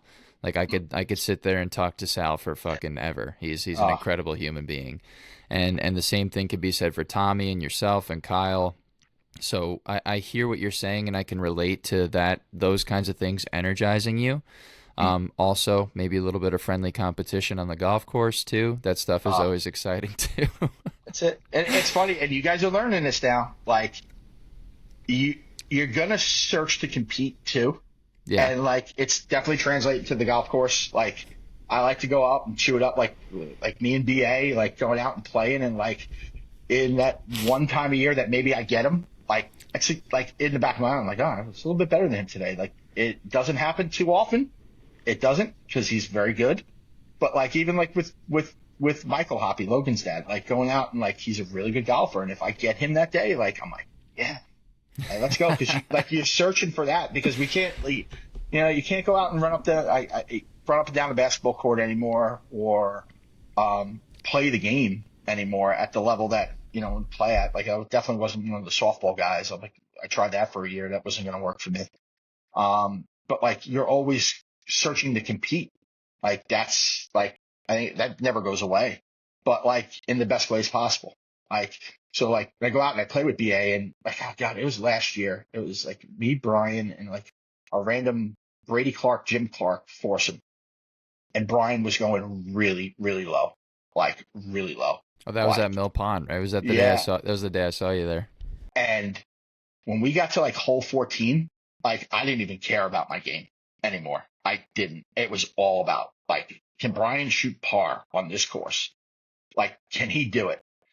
And it was like, I was like, every shot he hit, I was like holding. It was like watching the Masters. I was like holding my breath, like, yeah, can he do it? Can he do it? Like it was so much fun to watch. Like those things, like because we don't work at the game, 7 days a week, but we go out. You want to compete, and it's just what it is. That's some of the most fun I've had after playing, like with you guys in particular, is on the course or just at like Topgolf. And I don't really play, but when I go with you guys, and it's like, oh, I drew this one, and I'm over here now, and you're thinking through the shot, and like I love hearing your process, both of you, like how you're thinking through it. It's analogous to enjoying watching someone play a video game, which I don't, but I know that's the thing. But like watching you guys play golf and talk about golf, like I feel like I'm there in it. Oh, you're there in it. You're probably somewhere out of bounds when you're somewhere in trouble. Somewhere where I just bombed one down the middle of the fairway, and for some reason I shanked the 80-yard wedge in, and I'm if I could punch myself in the face at that point, it would probably happen because it happens all too often. Where you go, how did I mess this hole up and post a double when it took me 5 shots to get 80 yards? But, Yeah. like that stuff, like, oh God, it's just never ending. Yeah. It's real. The commentary, though, is elite. Yeah. That Yeah. shit, like you said though, Tommy, the energizing it's Hmm. true because like it can be a grind going through a summer of travel baseball, but when I know that I'm going to Diamond Nation and you're gonna be there and freaking LaRusso's gonna be there, I might run into Elliot or whoever else is gonna be there. We might go to Neshanik and play around there. Like going to that place was fucking sweet. Yeah. Like that stuff's energizing because it could be a grind of a summer, you know. But when I know I'm gonna get to this tournament at this date and Tommy's gonna be there and there's gonna be a couple other coaches there and we might go out for we might go out for dinner, go out for a couple drinks, go golfing one day. Like that stuff's energizing and it keeps Oh, you going. no question, man. No question. Those some of the greatest memories you have that stuff where you're going out. Remember when we did it last time? We had pre-draft workout in Philly. And I could easily just stayed there for the day and like just had it, but like I was like, I'm gonna drive the 2 hours right now to get to the Sonic Valley to play with Mark and Dwayne. I'm like, I want to do it, and he did. And just driving up, and I was like there 5 minutes before the tee time. It's like, okay, let's go, let's do it. Like, and I had shot so poorly, and it was like I didn't even care because I was just chilling out with you guys, and Yeah. I knew we were gonna go get something to eat afterwards, and we were gonna go back and just crack a beer and just talk about it in the room and just just do what coaches do. Yeah. Those are some of my favorite memories from COVID. As shitty as that whole time period was, minor league season was banged, and I came back and took over that team. I got to meet Pesci and spent a bunch of time with you, and we go to Diamond Nation and do all these things. And um, when when I think back to that summer, I forget the COVID stuff, and I just remember those things.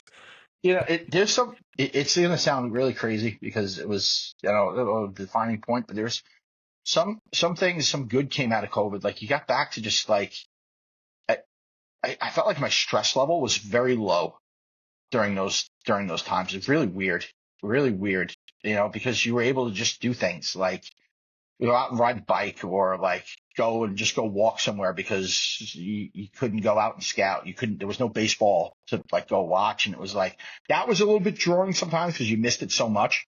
But like, there were other things where you discovered other stuff where like, oh, I'm going to do this and have some fun doing this. Like there were some things about it that were somewhat positive.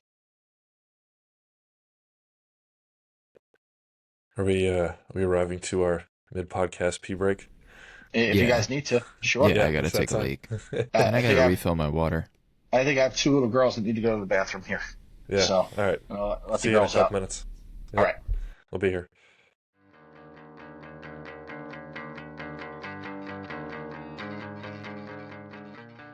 I just think it's interesting. You mentioned going to watch high school guys like Jaden and like a Fresco versus watching these prep guys. And you mentioned earlier about when you're scouting and seeing somebody and saying this guy might need some time playing college baseball before, we really take a look and make an offer to this guy.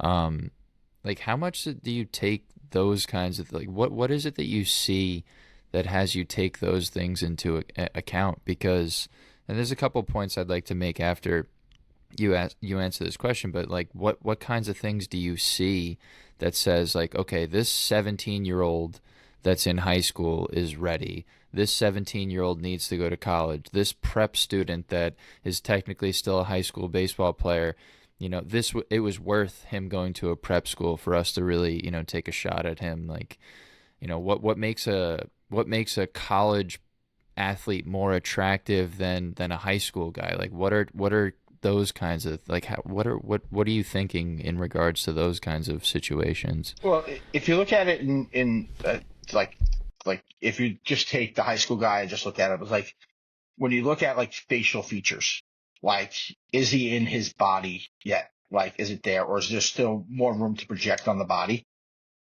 That's a huge factor. So like when you look at a player and like just use Ben Brown for example, like where he was physically in high school to compared where he is now is not even close. So like you could dream on the projection in the body and it got there. So, because Ben was a kid that was, I don't know, he was probably 86, 88 when we were scouting him. And like he'd spike up a 90 every now and then. And Lou would never let him throw a breaking ball. And it was like, okay, like where like these things where you just go in a 40-round draft, like we could take a shot on this, like take a shot because it's a really good piece of clay to try to mold, and it worked. But then you look at the college stuff and it's got to be like that much more ready because of the age. The age is the hugest factor. So like you have the true high school kid that's 17 and a half. Then you have the prep kid that's 18 and a half to 19 years old. And then you have the college guy who's 21 to 23 years old now with the COVID stuff. It's like that 21 to 23-year-old better be able to go play like high A, double A right now, where you can just take his skill and just go pluck. You pluck in and you go. And there could be a little bit more development physically, maybe. But usually those guys at the time you're 21 to 23 years old, like you are who you are physically, right? The kids that are 17 in high school, like they're not even close. It's like watching a 12-year-old and going, oh, that's the player he is. No, he's not. No, he's not. Like, that's not like, you think about it all the time. Like you watch a kid when he's 12 to the time he gets to 16, 17, it could be two different players. So like, just keep playing. Like that for me, like deciding factors, like as far as that portion of it, like the physical development, like is there more room left? And the mental aptitude, the ability to deal with failure, success, how he interacts with his teammates. But what does that look like? Can you like elaborate on the dealing with failure and treating teammates, people around him? Like, what are some things you want to see or like, hear about that in regards to that player? Because I'm sure you talk to a lot of people, coaches, and other spectators. Yeah, you gotta take a deep dive as far as like talk to the high school coach, talk to opposing high school coaches. Like, how was he like when I wasn't at the game? Like, like when, for most of the kids that are like, we'll say they're pitchers, but they're also still hitting and doing stuff. Like, how was this? And like, and having the relationship with that coach to trust the opinion that it's not biased in any which way, the opposing coaches, like, and then with the high school coach, they're always going to love their player. I've never had a high school coach or a college coach for that matter, go, you got to stay away from him. They never do that. They're always trying to promote their players. But having the relationship with when you ask those tough questions, about a kid's makeup, like, can they do it? And can they give an example? Like in those aspects when you're not seeing it, but like if you go out and see a pitcher, like, and things start going wrong for them, are they pointing fingers at teammates? Are they yelling at guys? And I heard, I didn't see it, but, there was a prospect in the area that, supposedly was yelling at his catcher to like catch the ball. Like, no, that's not going to work. That's not going to, like, for me, that's a tremendous red flag. That's not going to work. Yeah. It's never going to translate. Because if you take that attitude or approach into professional baseball, you're going to fail. It's just not that. There's no room for it there. Yeah, and like, when you you say don't have, fail, you're not even talking about just like stats or anything like that. There's a bunch of different areas that you're just going to fail in general with that mindset. group. Yeah, exactly. It's just like on those ends of the things, like some of the best players, and like I've had limited interaction with your parents, Wayne, more interaction with Kyle's, dad. But like when you guys were playing, like they weren't involved. They were there as a support system, and they allowed for you guys to get coached, right? There was never a thing where, oh, you coach Kyle too hard, or you coach Dwayne too hard, or why'd you say this to him? It was like you look at Hoppies are a great example. Like there's probably a kid I've never coached harder than him. Like I always hold him to a different standard. But I had the support of the parents because they knew it was coming from a place of care and concern and love. So I was able to coach him as harder than any kid I ever coached in my life. Because I knew I had the backing of the parents. A lot of times where you see now, with some talented kids is like the parents can't see through. Even if you have a developed relationship with them, the minute that you're critical of their kid, it's like the end of the world, and it's like you're betraying them. It's like, no, we're not trying to hurt your kid here. We're just trying to give him a coaching moment on the field, or um something that's going to help him. Like a good example, like Nick Verzelli. I'll never forget it. Like, he started posting some pictures of him swinging, like, on like Instagram, and I saw them, and I'm like, that's not his game swing. This is like in the cage trying to hit exit velocity swings. And we're just at Ronkonkoma, and I remember like Travis was hitting with a bunch of the guys, and Nick was in there, and I remember like going to the bathroom, walking out, and like stopping. I go, Nick, whatever I saw online, that's not you as a hitter. That's not going to work. Whatever that is never going to work. It's just never ever going to work. And Jerry, his dad, to this day, will always talk about that moment because Nick was like upset about it, but it changed his approach to like, I can't be that guy online, like searching for, clicks because, I hit this exit velocity. I got to get back to the player I am. Like that's who everybody likes, So I think to this day, Jerry Roselli tell me that Nick doesn't even post on social media or anything like that. It's funny, just like those little nibbles where you have the trust of the parents to be able to keep it real with the players. I think you got to work at that. You can't. It just doesn't come overnight. You just can't just roll up to a field and just start barking things that you don't like. You Yeah. have to know who the player is, and you have to know how you get to them. But like majority of those players that, and I've been so fortunate to be around so many great players, that like the better ones, the guys that have really succeeded in this game, have a backbone of a family that will let those things happen. It's one of those things that you kind of miss out on. Yeah. I think you bring up some really good points with the family. We've all experienced that as coaches and as instructors. You see the different dynamics and how that affects the player, because it really does have an impact. A point that I wanted to get your commentary on too is you talked about social media. Because listen, it's big. There's no avoiding it. There are people that you're going to use it one way or another. Obviously, it's not common, but some people just don't interact with it whatsoever.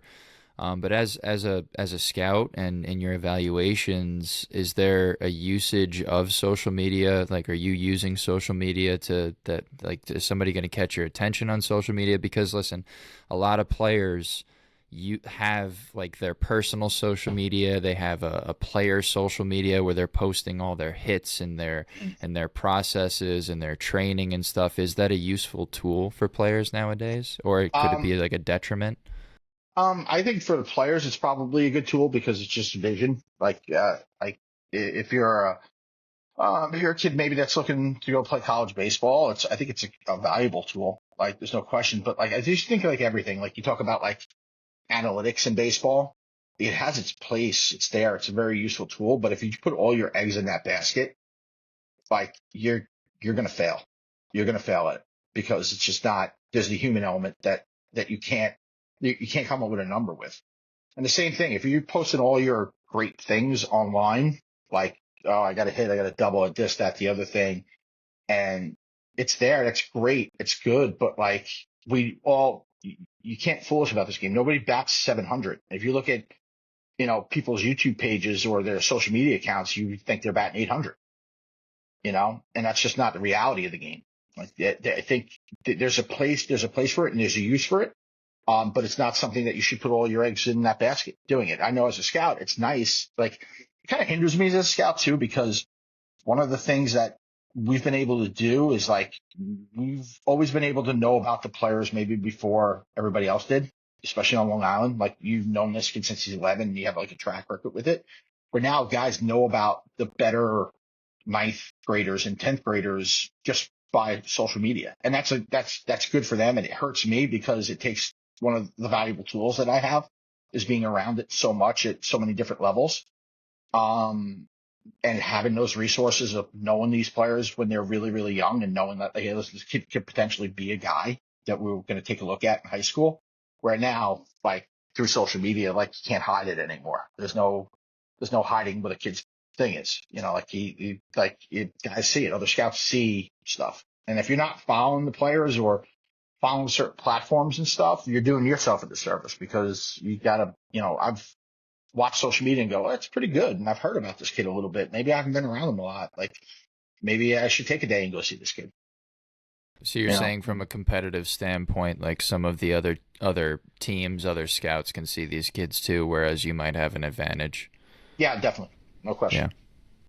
yeah, yeah. And it's all. Listen, it's all.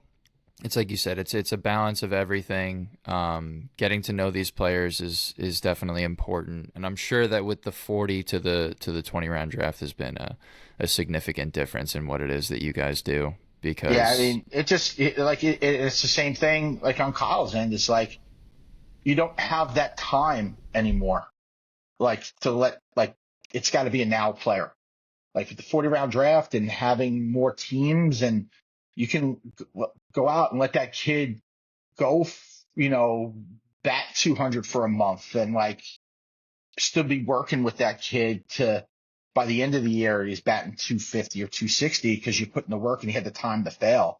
Like the time to fail isn't there anymore. It's just not. And it's just, and with the way the game is, it's like you have to have that development point where you're put in the thing where you have to find a way for the game to slow down for you.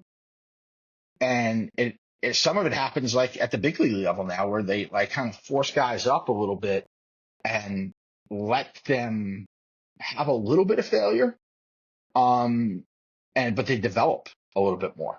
Like a lot of that stuff is, I think it's tougher on the player development end now, than it is on the scouting end. Cause the scouting end, it's a little bit more, okay, like you got to know who you're looking at in a 20 round draft. Like you have to have a guy that's kind of ready to go. In the player development form, I think it's that much more difficult because you have such limited time to let these players develop. is that something? This is something either of you guys could answer, but is that something that you see changing? Like the rounds? Could you guys see like the rounds changing, or you think that we're probably going to be seeing a 20 round for the long term for the I think foreseeable if anything future? changes, it'll just get smaller. Yeah, I Interesting. agree. I The, agree with the, the Kyle. minor leagues will get smaller, not they'll stay the same and probably get smaller. Is no one's told me that, but that's how it's trending. Yeah, it does trend that way. I think it's And then speculation, but yeah, yep, it's just yeah, What and about then like to Tom's point, signed undrafted guys? Is that something that has become more or less common since the it's draft been a rounds have little bit changed? more. Obviously, I mean, it makes sense where the players that will sign after the draft are better or just more intriguing than the ones we would used to sign, but that's just the nature of, if someone would have went in the 22nd, now he's an uh undrafted free agent versus someone that was signed, after the 40th round.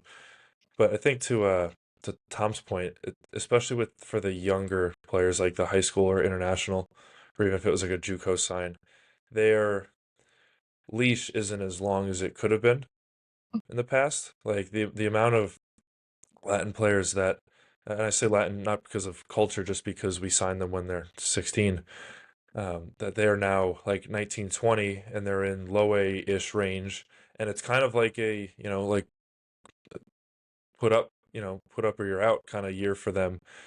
Or by the time they're 21, it's like, yeah, we've had them for 6 years and we're not sure we have.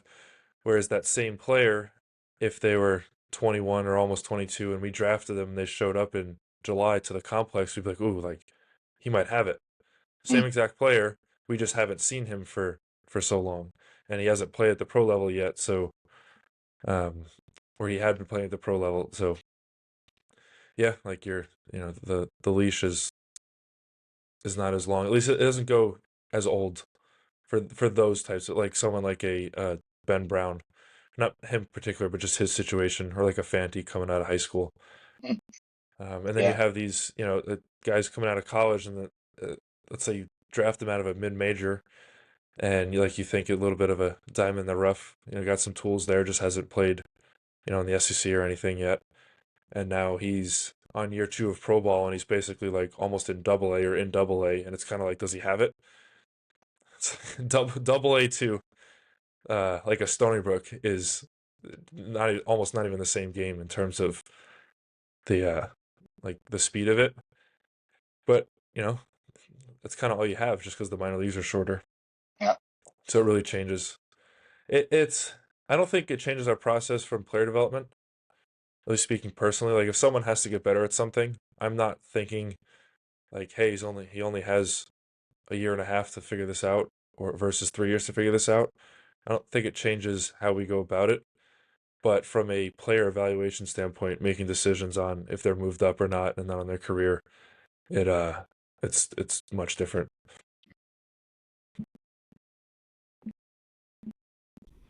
I think one of the more interesting things that I notice as we talk about, the scouting stuff for you, Tommy, and the player development, all that stuff is I keep just hearing that coach in you.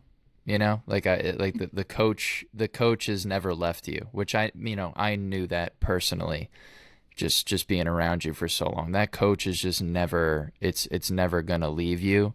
And I know you do a lot of coaching even still as you scout, but I love that the coach is just always there. And I think that part of you is, it really is such a powerful tool for you as a scout. Like you can hear that experience, that passion, so you being a coach first in the scouting world, like how do you feel that gives you an advantage over other kinds of other scouts that might not have the kinds of experiences or the approach that you have? I think what it serves me is patience, like patience watching a player. Like, I said earlier, it was like I like to watch players over time. I like to see, like for me, like for a hitter, I want to see like at least 30 at bats before like I decide like what grades I want to put on it or whatever. And like with a pitcher, like at least 3 outings, give me like 15 innings to like take a look and see what this kid has. Let me see like velocity fluctuation. Like I'll always say to kids, like I don't care where your velocity is in March. Like I want to see where your velocity is at the end of April, because I know like they're still, for some kids, they're coming from another sport if they're a high school kid, and maybe they didn't have the ability in the winter to lock in and train and get their body there. Or like if they were a basketball player or a wrestler, like their body's in a different world, like in those sports where, they're training endurance so much that short burst stuff isn't happening as lot, like as an athlete, where they have to get their body back into that. Like a question I'll start asking guys, especially like the minor leaguers, is like, what weight were you at when you started the season? What weight do you end at? Like to see, and like, what's your comfort weight? Like, if you ask most probably professional players, they're at the end of, August, they're probably maybe 10 pounds lighter than they'd like to be, just because of, what their body's going through. And like, what's your comfort weight? Like, where do you succeed the most at? Like those things, like you have to take all that into consideration when you're going out early to watch players. Like, okay, what are they like? Did they not play winter sport, and are they at peak physical like shape for baseball right now? Like they're ready to go. Um, you know, and then like, okay, once they start getting, especially with the pitchers, like they start getting the feel of play, because we know this. Like you can throw as many bullpens as you want, you can do all that stuff. There's no substitute in this game for playing. When you play in a game, like that is really where you're going and you're developing. I don't even care if it's like an inter squad game. Like when you're facing another team, the other team's screaming at you and going and like working through that stuff, like that's where you get better and better at it.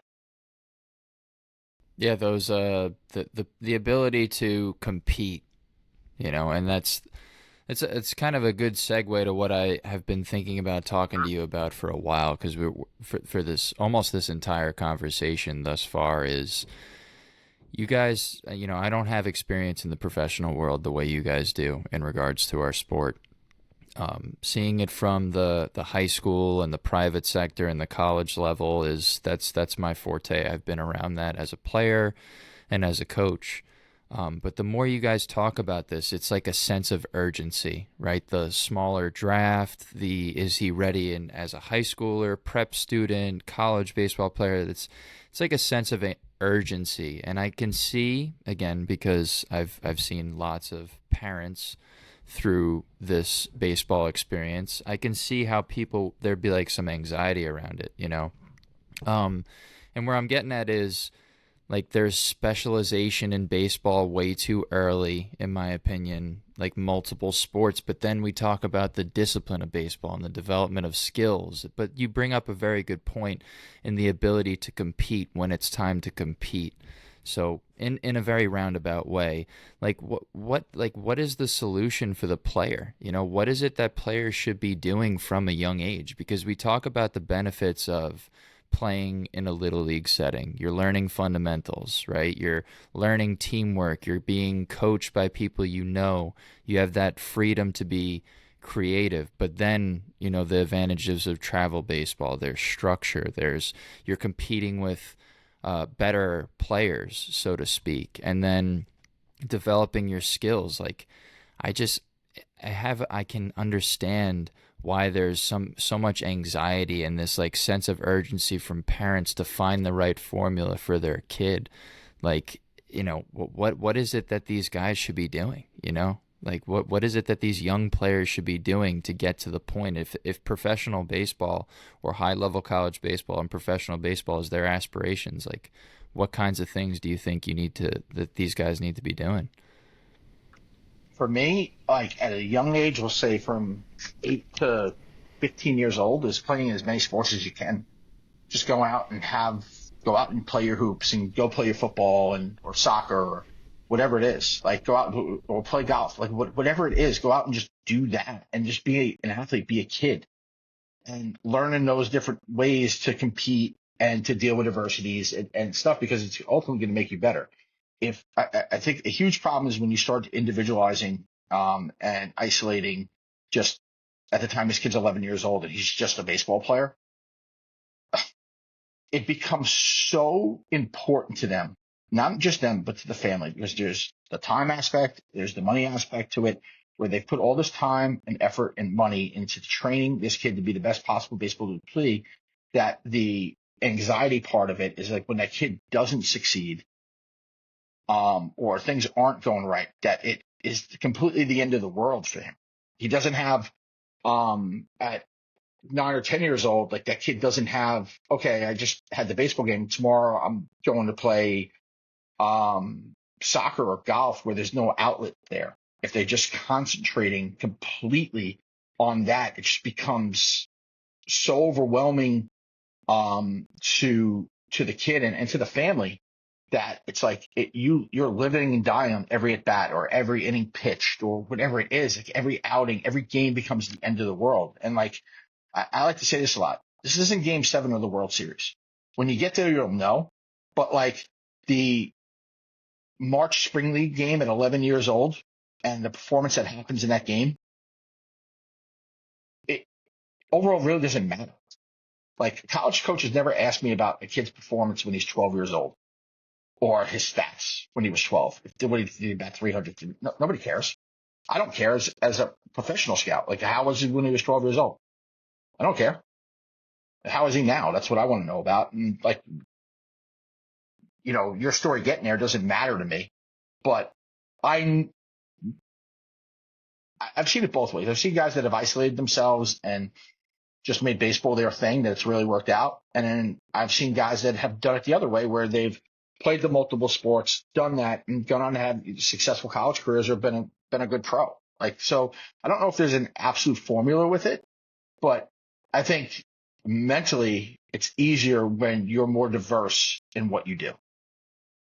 Yeah, no, I reason why I bring that up is I've had conversations with other college coaches, guys that coach at pretty high at some Division I schools, some higher level baseball programs, talk about how they value the multi-sport athlete, you know, and that's something that I try to talk about with parents of younger kids now is because of the things we've been talking about. Like if I'm sitting here listening to this and I'm hearing about, he's got to develop his skills and his timing and his swing and this and I could it's like holy shit, I need to get my kid a strength coach, a freaking a hitting coach, a pitching coach. Like it's all good and stuff. And it's things. Listen, I do it. I'm a hitting coach. I'm a catching coach. I coach. I've coached travel baseball for 9-10 years now. Like I do all that stuff, but like I can't tell you how many times I've encouraged guys like go play your football, go play your basketball, play like do wrestling, whatever it is, because there's serious value in that.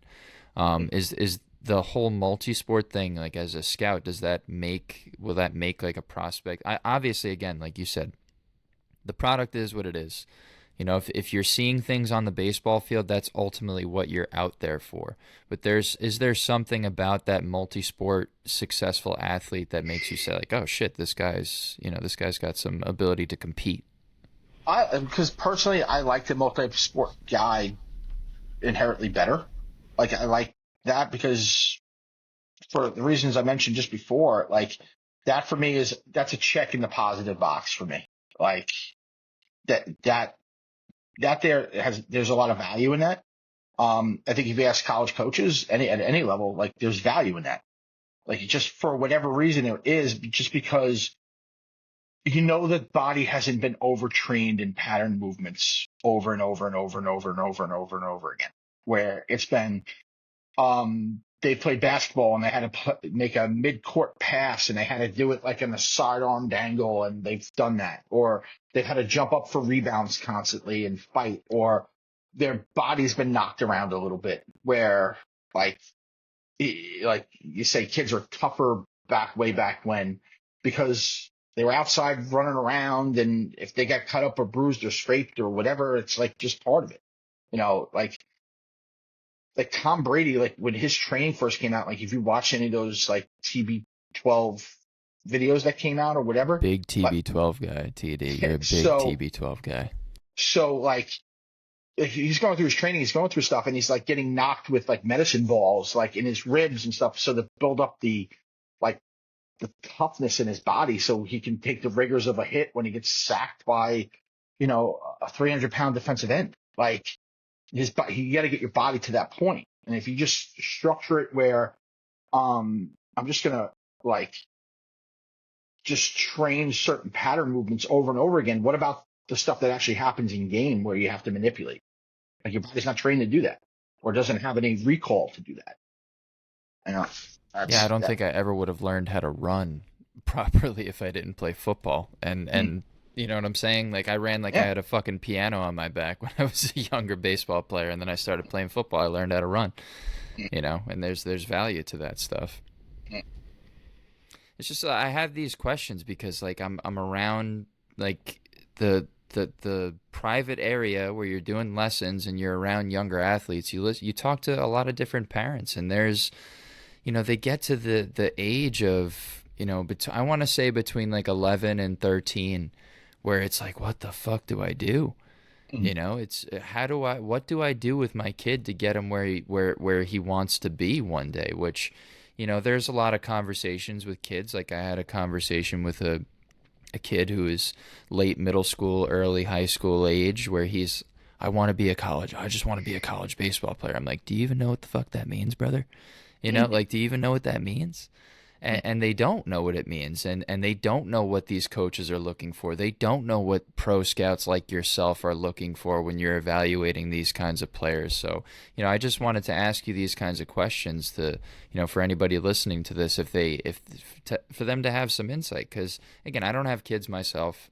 I don't have kids myself that I'm putting through this process.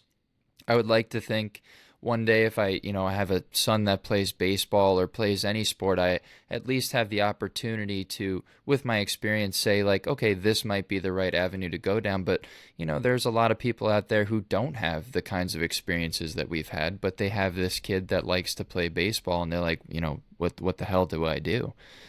So again, I can see I see it. I see the anxiety in these people. I see the worry, because at the end of the day, they just want their kid to succeed. They want their kid to get what they believe their kid wants out of the whole experience, I think parents feel like if they don't do like everything that their kids are going to be behind. And I don't know if, for some kids, yes. Some kids just aren't gifted at the game and they have to do a ton of stuff to get there. And because baseball is a skill based game, it's the greatest game in the world because you have all different makes and models playing it. You have guys that look like they could be models, and you have guys that, you're just like, this guy is probably playing men's league softball. Like, you have different makes and shapes and body types where it's like you can do it. And again, it's skill. It's a skill based game. If you go out and bang the ball off the tee and do that, and it's a religious thing for you, you're going to become a better hitter. Just out of default, you're going to become a better hitter, right? If you're a guy that doesn't train at it a lot and it just comes naturally for you, then that's there. That's fine. That's just who you are. I think we could all name guys that, like, they were really good players that just didn't take the game seriously. But at that point in where they were in their playing career, at the level that they're playing at, they didn't need to do those things. It just came a little bit more naturally. And you got guys that are just so diehard with it and are doing things hours and days, just going, that make themselves very adequate players at the high school level or even at the college level. So like there's no magic elixir for this. I think everybody's individual in the way that they should approach it. Even though when you say there's no substitution for hard work, you got to work hard at this game. If it's banging balls into a net, or you got to get to the gym or whatever it may be, like those things are going to help you long term. There's no question. Yeah, I agree. What I would have said to that, or my advice to parents when they're like, oh, he's still playing volleyball, or like, what do you think? Should he do this clinic instead? And as long as the kid likes playing another sport, I mean, at first when you're young, you should play a bunch of different ones just to see what you like. But then if there's like another sport or two kind of lingering, or if you're not even sure if baseball is the one yet, then like play all of them as long as you can until you don't like it anymore. But the caveat being that if you like some of these things, you have to train really hard at it. You can't get around that. Sure. Like myself, I didn't have another sport. I played basketball intramural, which was a good experience for me and I enjoyed it, but it was not a thing I took seriously. I didn't have another sport when I was 14, 15, so it was all baseball. But that wasn't a deliberate choice. I didn't say, you know what, I'm quitting X and Y because I want to start CatcherMTRX. Like it's just, but that's a decision that some people are making. I think it's dependent on the situation for the player. Yeah. I think it does have to be like what you said, Kyle. I think it has to come from a place of, does the kid want to? Is the kid interested in it? Does he want to do it? And that's something I talk about with especially with parents in regards to younger catchers. Like I can't tell you how many times I've trained a younger catcher, and the kid, I'm finishing up my previous lesson, and I look over and the kid's in his gear and he looks like he's freaking chomping at the bit to get started with me. And then, but maybe he doesn't look very good blocking, or maybe he doesn't have the strongest arm. And then it's such a fun lesson. The kid's asking questions, the kid's talking about what I say to kids all the time. What is it that we have to work on today? What is it that you have to get better at? I like asking questions to these guys because, listen, the kids are sometimes, most of the time I find, kids are smarter than we give them credit for. They know what it is they need to work on. Sometimes there is some ignorance. Sometimes there is some things that they're not aware of. But for the most part, I find that kids know. And we go through a good lesson, and I come out, and the parent's like, oh, I realize his arm's not very strong. He didn't block the ball very well, whatever. And I'm like, listen, your kid's 11, 12 years old. He freaking loves this shit. That's the most important thing right now. That's the most important thing is he's freaking, he had his cup on. He's got his freaking gear. He's squared away. Every single time we talked, he's dialed in. He's really excited to learn. He's asking good questions, and he takes quality reps with good intent. He's going to be fine. He's going to be fine. And then I've had the privilege to get to train kids like that over the years, and they turn out to be, good catchers that are going to go on to play in college, or good high school baseball catchers. And so, those conversations, and then that years later, those parents being like, "Oh, he just loves it. He loves it." I was like, "I know. That's why I've told you since the kid was younger. He loving to do it is so important, because, like I say to so many parents, the game does not get easier. So you wanting to do these things is just so, so important. You wanting to go to do a lesson, like, a lesson is useful, but if the player does not want to be there, if the player is not interested in what's going on, what are we doing? You could Yeah. be doing homework and getting better at your math class. You could be spending time, developing social skills, spending time with your family. So checking in and making sure that the athlete wants to be there and is interested in what they're doing, I think you can't substitute that. I like to, like, because I'll get asked that question by like 10, 11-year-old, 12-year-old parents. And my answer is just let them fall in love with the game. All that other stuff, like everything else, like let them do what they want to do. If you don't force them to do it, just let them do, and just support it if they within reason, like support like what they want to do. Let them fall in love with it. That's the best thing to do at the youngest ages. And when you get to 15 and it looks like, maybe you could go, if you work really hard, go play college baseball or be a productive member of your varsity team. Then you got to work to do those things. And then it becomes a little bit more where, like, you're pushing at it just a little bit more to the players pushing at it a little bit more to get what they want. But like, there has to be that initial love of the game. I'm sure at a young level, we all fell in love with the game of baseball. So that's got to be the driving point, is your passion and love for the game. And for you, and I've heard you talk about a couple guys specifically throughout this episode, but when you think about the best players that you've seen, whether it's scouted, coached, just watch play in general, just watch, throw the ball around a little bit, like, I'm sure you're going to mention what we just talked about a little bit, but what are some of the qualities of those players that you see that you're like, oh, well, no shit, he's a big leaguer, or no shit, he was a high level, Division I athlete, or just a good player in general? Like, what are some of those qualities that you see? It's like the joy of playing. Like, you go out and like watch a kid, and kids have different personalities, right? But the kids that you can see are smiling as they play and they're having fun as they play. Like, that's an important piece to it. Like, and that usually, those guys are usually on an even keel with success and failure. The guys that either it's life or death for them, those are the peak and valley guys. Like, when they're really, really good, they're really good.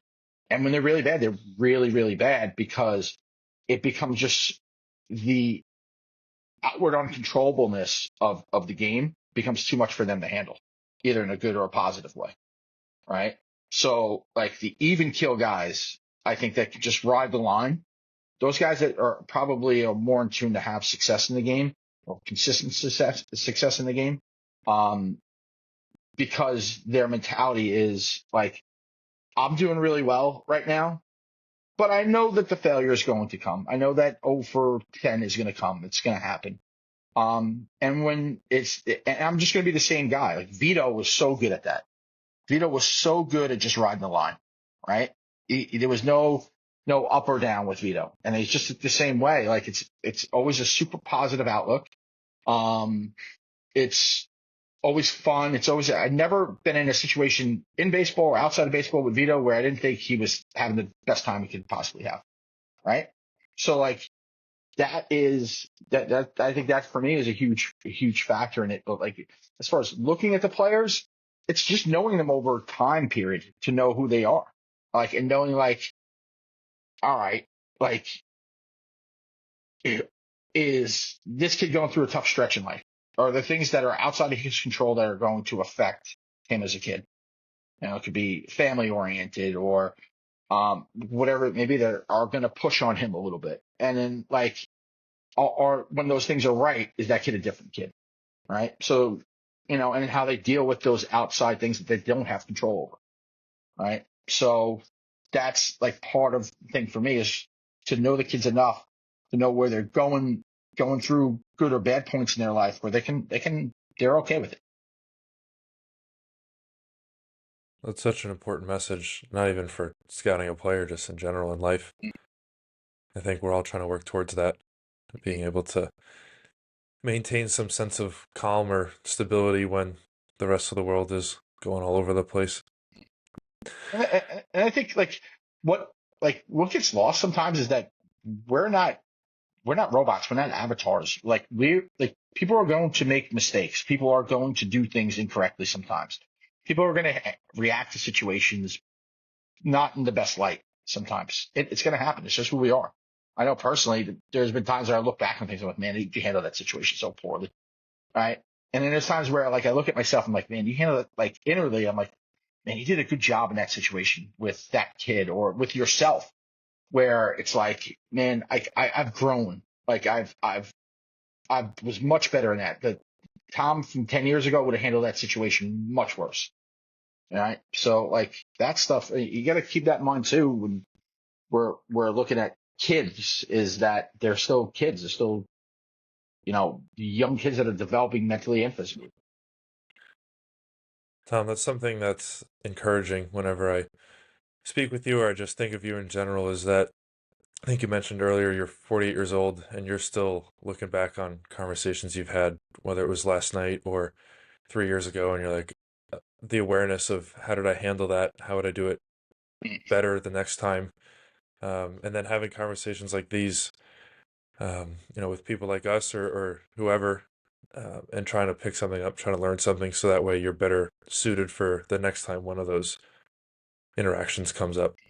Yeah. And that Just so many situations. Those back when I was a young coach, handling the team not playing well or something like that. I was like, wow, that was such a buffoon move.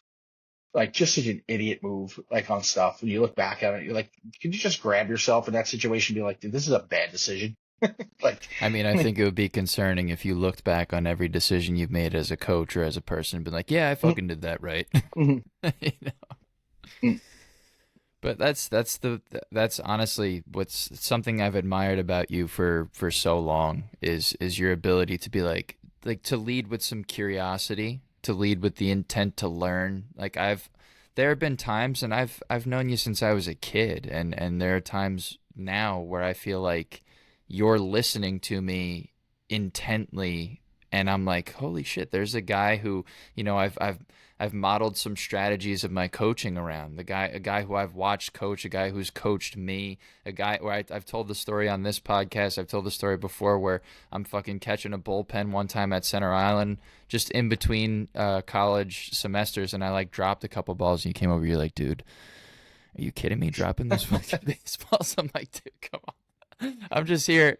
I'm here to take BP and catch a couple guys here, and you're like, you shouldn't be dropping those fucking baseballs. I'm like, shit, you're right. and now, I have you sitting here having me run a circuit or run, a station, and then you thinking that I have good input or just liking something that I said or liking a drill that I did is just it's a testament again to the kind of person that you are, and it makes me so grateful that we have the relationship that we do, and it makes me grateful that we have somebody like yourself in the game. No, that's much appreciated, but that stuff is earned. I earned the ability to come up to you when you were in college and go, that's not going to work, right?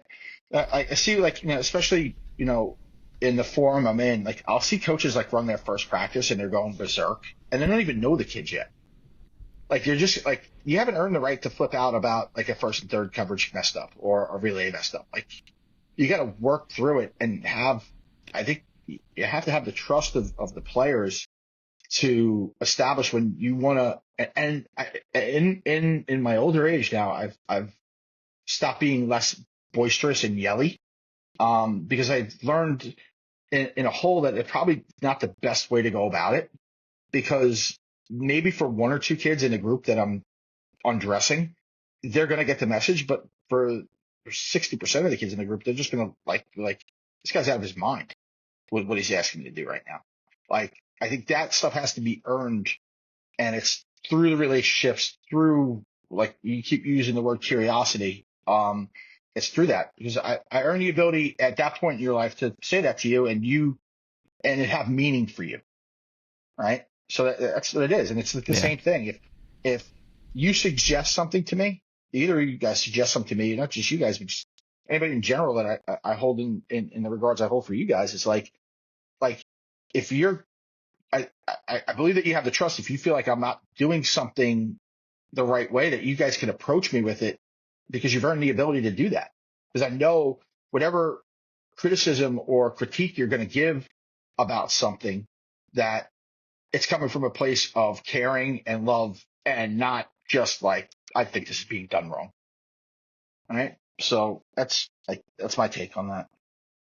Yeah, and when you use the example of kind of laying into a group a little bit, those two guys that you mentioned that might understand it are probably guys that you have a connection with, guys Uh-huh. that understand you, and the rest of them might be, in a sense, strangers where they don't Mhm. really know you, they don't know the way that you think, they don't know, they don't know anything else about you, Mhm. and I've found that, like you said, when you have a connection developed with certain players, you can kind of you can say many different things many different ways and the message will get there.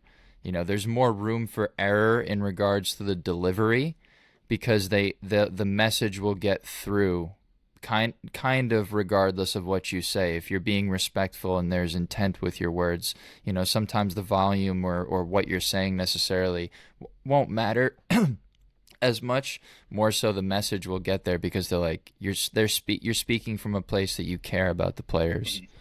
Oh, there's no question. There is a tremendous value in that, um, as a coach. And the more that you can do it, just anybody can do it, the better results you're going to get out of your players. Because that's ultimately the goal, right? Is get these guys to perform at the best of their abilities, right? If you're a coach, that's your goal. And it doesn't matter what it is. You could be coaching a rec league basketball team, but like your ultimate goal is to go there if you're competitive and like, hey, can I get the best out of the worst player on this team? Because we all know if we're a good team, we're only as good as the player that has the least amount of talent on the team.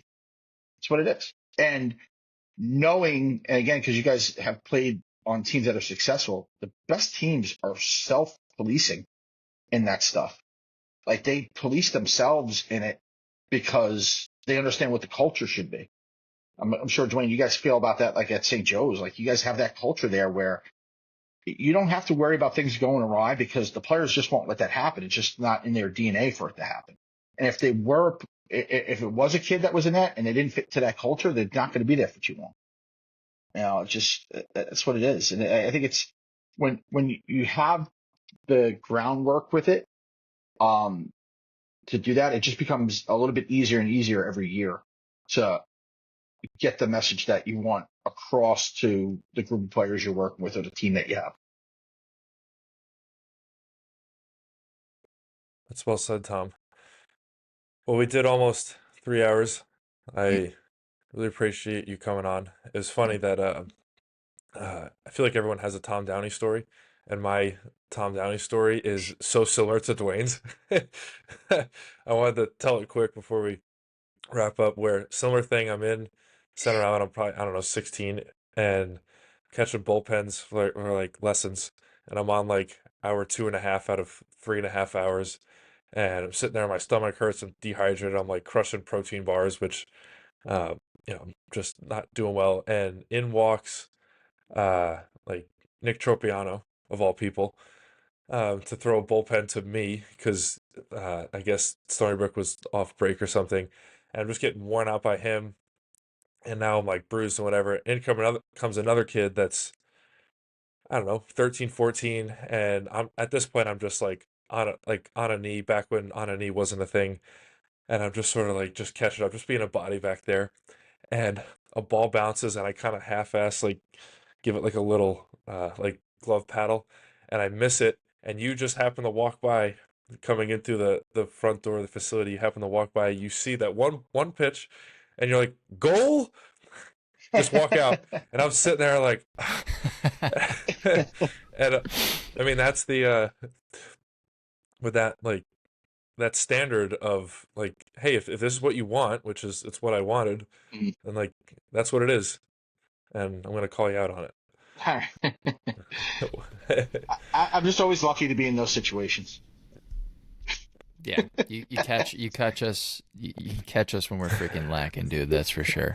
Yeah, yeah, yeah. Just we're and I'm so pumped. When I heard you guys were doing this, I was like, this is awesome. I'm like, I hope they asked me to do this. It'd be pretty cool.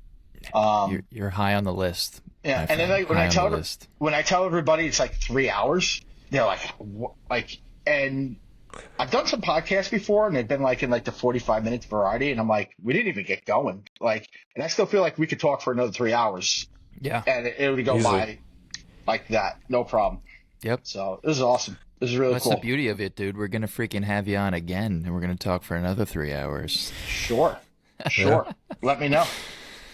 That's All right. listen, man. I appreciate you coming on. Like it's definitely like I said to you just now. Kyle and I you're high on the list in regards to who we wanted to have on here. You know, I've appreciated you as a mentor and as a friend in life. So getting to chat with you in this way is a lot of fun, and I think there's a lot of value in many things people could take away from this. So I appreciate your time, and I appreciate you. I appreciate you guys, man. I'm super proud of you guys, and I can't wait for the next 10 years with you guys, and I miss you guys because I don't see you as much right now. But I miss seeing you guys. I can't wait to see you guys.